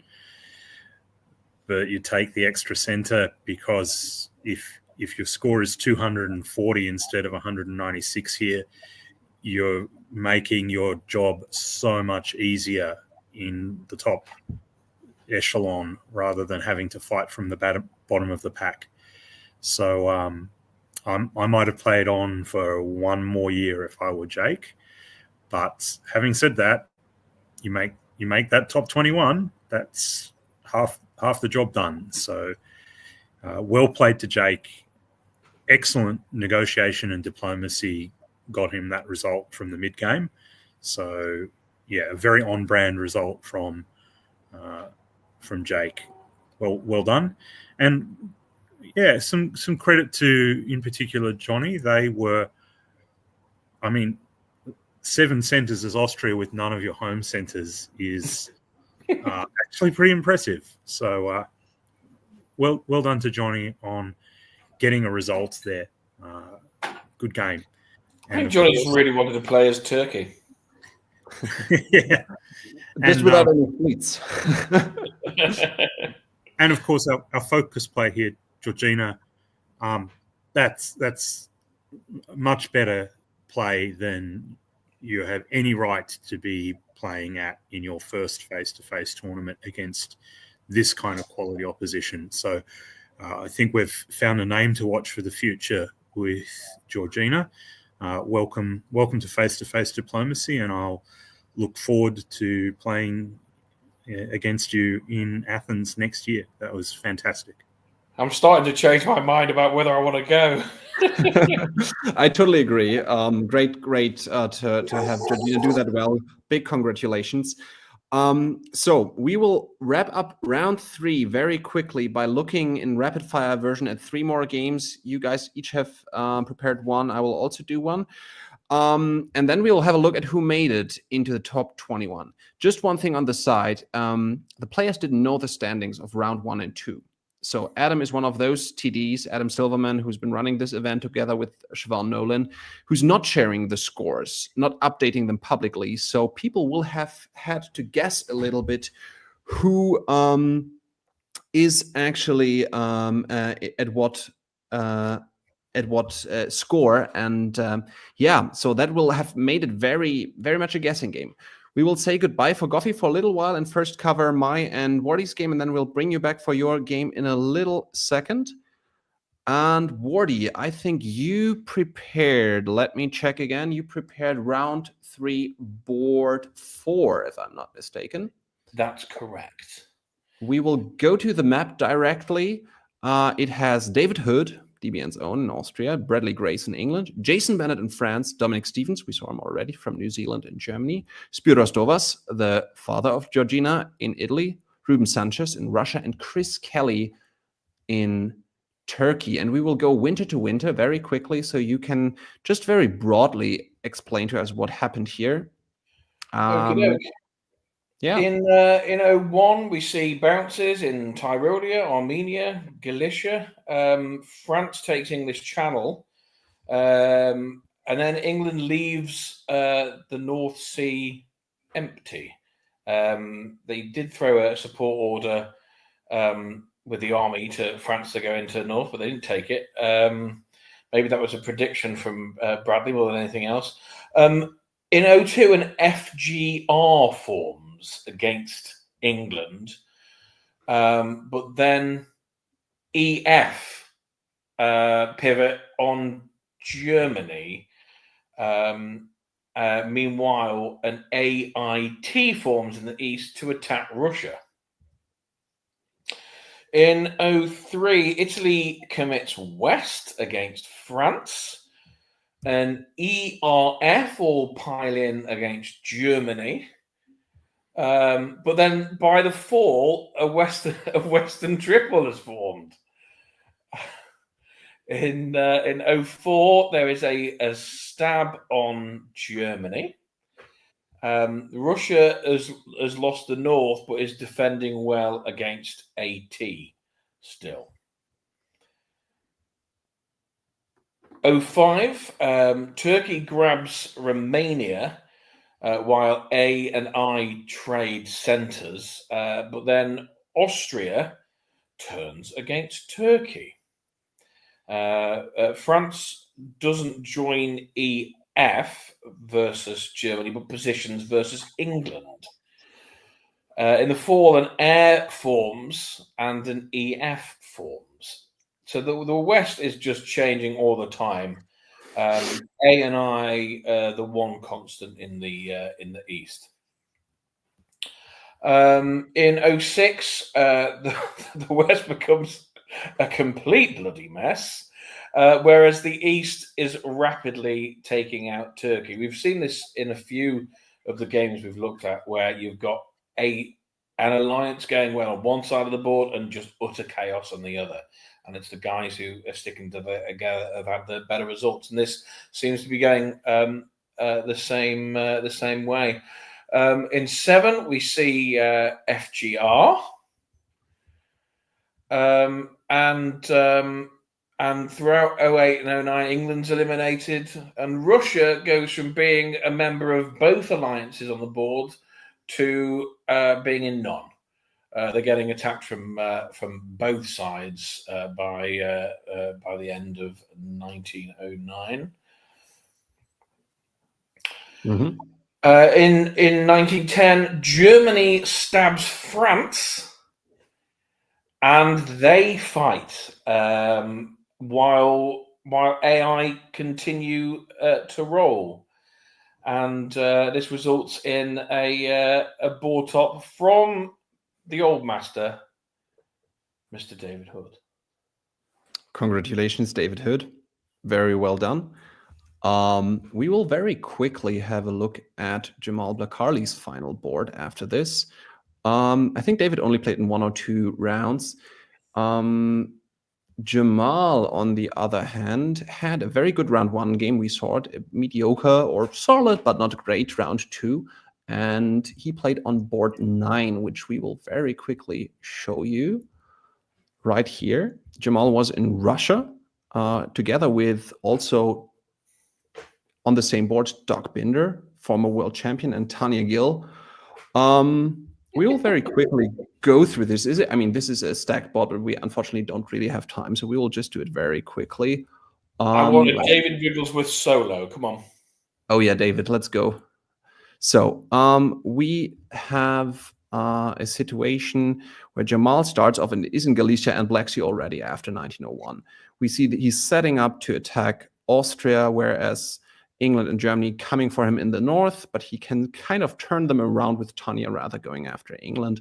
And this looks to be sort of an RT, but just an RT where Russia is positioned very, very well.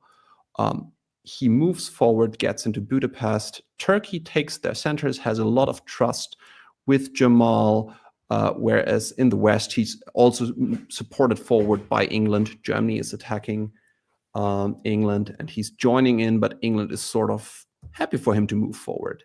We see him take Serbia. So this is a nice juggernaut that is just rolling over Austria and then does what a juggernaut does, which is continuing to go after Italy after Austria is gone. They move forward. Now the West is sort of assembling a defense, but Russia is moving forward. And Germany is coming for them. England is gone by now. It's a little bit of bickering for position. Fleet build. RT is still strong. Russia's just moving through con. Turkey is just the way smaller power in this alliance, but seems to be okay with Jamal still, even at the end of this game. Ruby Dixon. FG is the strong alliance in the West. We move forward. Turkey's now going down to 2. Jamal on the back foot has completely lost his northern position, but has taken essentially all of Austria and the Balkans. And this is game over, with Jamal taking an 11 center board top, even though he has completely lost in the north, because he was able to take everything in the south, it seems like, and actually got a second very good score. I mean, actually, unstoppable force meets the immovable object, right? The Jamal is such a great player, but I mean, Tonya Gill knows how to play diplomacy. He definitely does, and She's comes not going in to be fooled with a strong second. I'll bring Andrew Goff back if he's ready. And we will move over to the last board we will cover very quickly. Your board was, let me check, round 3, board 6, which we will look at right here, with Ed Sullivan, Austria, Craig Mayer in England, Cody Green in France, Persephone Posting in Germany, Emmett Wainwright for the 3rd time in Italy, Edwin Lopez in Russia, and Nicolas Sargei, defending champion in Turkey. We will go to the map and go through it in rapid fashion once again. Really quickly, play the Spring 1901 orders. Okay, just a sec. Oh, where do I have to go for this? Here. You've all seen this before. Now Italy's going to go to the Aegean, and it's going to be an air, and it's going to be a boring kind of game, right? No, this is Italy. Right? Extremely wrong. Austria says, I've had all I can stand, I can't stand no more, and says, I am defending Trieste, I'm taking Greece, and I am all in with an Austria-Turkey alliance with the defending world champion. And this game we really can run through pretty quickly, because the whole east of the board is just one of the more beautiful Austria-Turkey alliances that you are going to see. It just rolls. There really isn't much conflict. Nicholas will get the upper hand, spoiler alert, because he's Nicholas. And whilst Ed I respect and is a good player, he's not quite Nicholas. Not yet, anyhow. On the other side of the board, there were some shenanigans, and there were a few little sort of flips and flops and backs and forwards. The story is that France went very hard for Craig Mayer in England, and Craig diplomatically and tactically fought off the beast, and then saw this big alliance coming, patched things up, had the time and inclination to retake Liverpool, and actually plays into a really strong second place here, and really was under a lot of attack for a lot of this game. So Craig's game shouldn't be underestimated here, whilst Nicola is the star of this show. Really a very, very good game by Craig to post a decent score after losing Liverpool. And quality game from Austria and France, but superb game from Nicola and Craig Mayer. I haven't played enough diplomacy with you. I really rate your game, and this is one of those examples where, you know what, if you're a newer player, look at how Craig plays the game. You get attacked, you fight it off, you defend, you keep talking, you're calm, you're collected, and you finish up posting a score like this one, if you get a reputation for doing that, then every single person will want to work with you. So great game for Craig and Nicolas. What can we say? He's the best in the world. So thank you very much for those recaps. Now it's time to look at the scores after round 3 to see who will be in the top 21 in the championship pool, which we will cover just after this. I will bring up the scores in a short moment. Here we go. Yeah, Wardy can do sound effects. Share screen. And then we go here and here and here.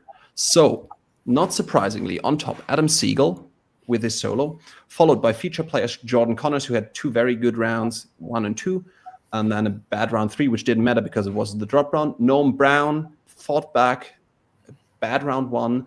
Nicolas Sauguet, we just saw him. Brandon Fogel, DBN's own. Jamal Blakarli, also one of our feature players. Ben Kelman makes it in the top 7. Former WDC champ Jan Chloe and also Doug Moore. And Katie Gray, we haven't seen her, but a spectacular player, has won a lot, also DBN's own, in the top 10. Followed by Riaz Virani and Andrei Gribakov. Andrew Zick, another DBN personality. David Hood actually makes it into the top 14 by just playing 2 boards. Is he going to play? Come on, David. We will see very soon on this channel. Shane Armstrong, Australian, makes it into the top 15 as well. Then Peter Jürgen, bad start, also bounced back, 16. Micah Blom, European spectacular newer player. Another one where we unfortunately couldn't cover her. She came very close. She came 8th at WDC last year, missed the top board. Now she's in the hunt. Hunter Catcher also made it. We saw him. Katie Ben, didn't really watch her games, is there as well in 19th. Now we're getting closer. Two more players are in. Others are out. We haven't seen Dan Lester yet. We haven't seen Georgina Dova yet. And we haven't neither seen Johnny Gillum nor his ally in Italy, Greg Maddox, who will be in. It's Michalis Kamaridis from Great Britain. And then if we scroll down, we see a tie between Jake Mannix and Johnny Gillum, who were allies on that board in Italy and Austria. Jake was the one who stabbed Austria, and Austria managed to fight back to tie his score. Now, what is the tiebreaker? The first tiebreaker is who has the highest individual score, which is 190. The second tiebreaker is if they played a board together, who did better? And they played in the last board, and Jake finished ahead of Johnny. Absolute heartbreaker for Johnny, who played a great tournament and just missed out on the championship pool on 22nd place. Unlucky Johnny. And if we go a little further down, Doc Binder, also notable elimination.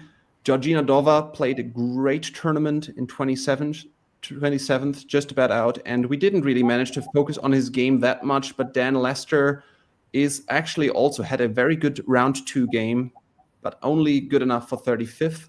And some other very notable eliminations who still may be playing in round 4. There's also team tournament, but no Karthik Coneth, no Peter McNamara, no Bradley Grace, Randy Lawrence hurt, unfortunately. Keep going. I want to see who else was. I don't even know who everyone. We can very quickly go. We see Andrew Wu, who had this one very great game at Sullivan, unfortunately didn't make it. Liam Stokes, Tanya Gill. Quite a few big names here. Ruben Sanchez, also a spectacular European player. There are so many who've been there. We can't even name them all. Justin Law really been great lately. So many names I'm yet to learn as well. Scroll down. We want to get to the bottom to see who embarrassed themselves. You're very If I finish 95th, then I expect to be made fun of. Yeah, we will very quickly see them all. Okay. Chris Kelly, we've seen your games. Well, it goes all the way down to 105th. What a great show. So many players. I'm very happy. I will kick it over. You will see a bit more of Goffy later now for covering the championship game, Wardy and I will sign out. Thank you so much, gentlemen. It was a bit of a chaotic stream. We had tech issues before and during the stream, but we managed quite well. Didn't get to all the boards we wanted to cover, but thank you very much for being here. And stay tuned, people. We might have a very short intermission right now before Brian has taken over the seat of the host, and then he will guide you through the night or whatever time of the day it is where you are for finding out who will walk away as the world champion of diplomacy 2025. Stay tuned. Thank you very much. And it was a pleasure looking at those preliminary games with you. And I hope to see you all soon. Bye-bye.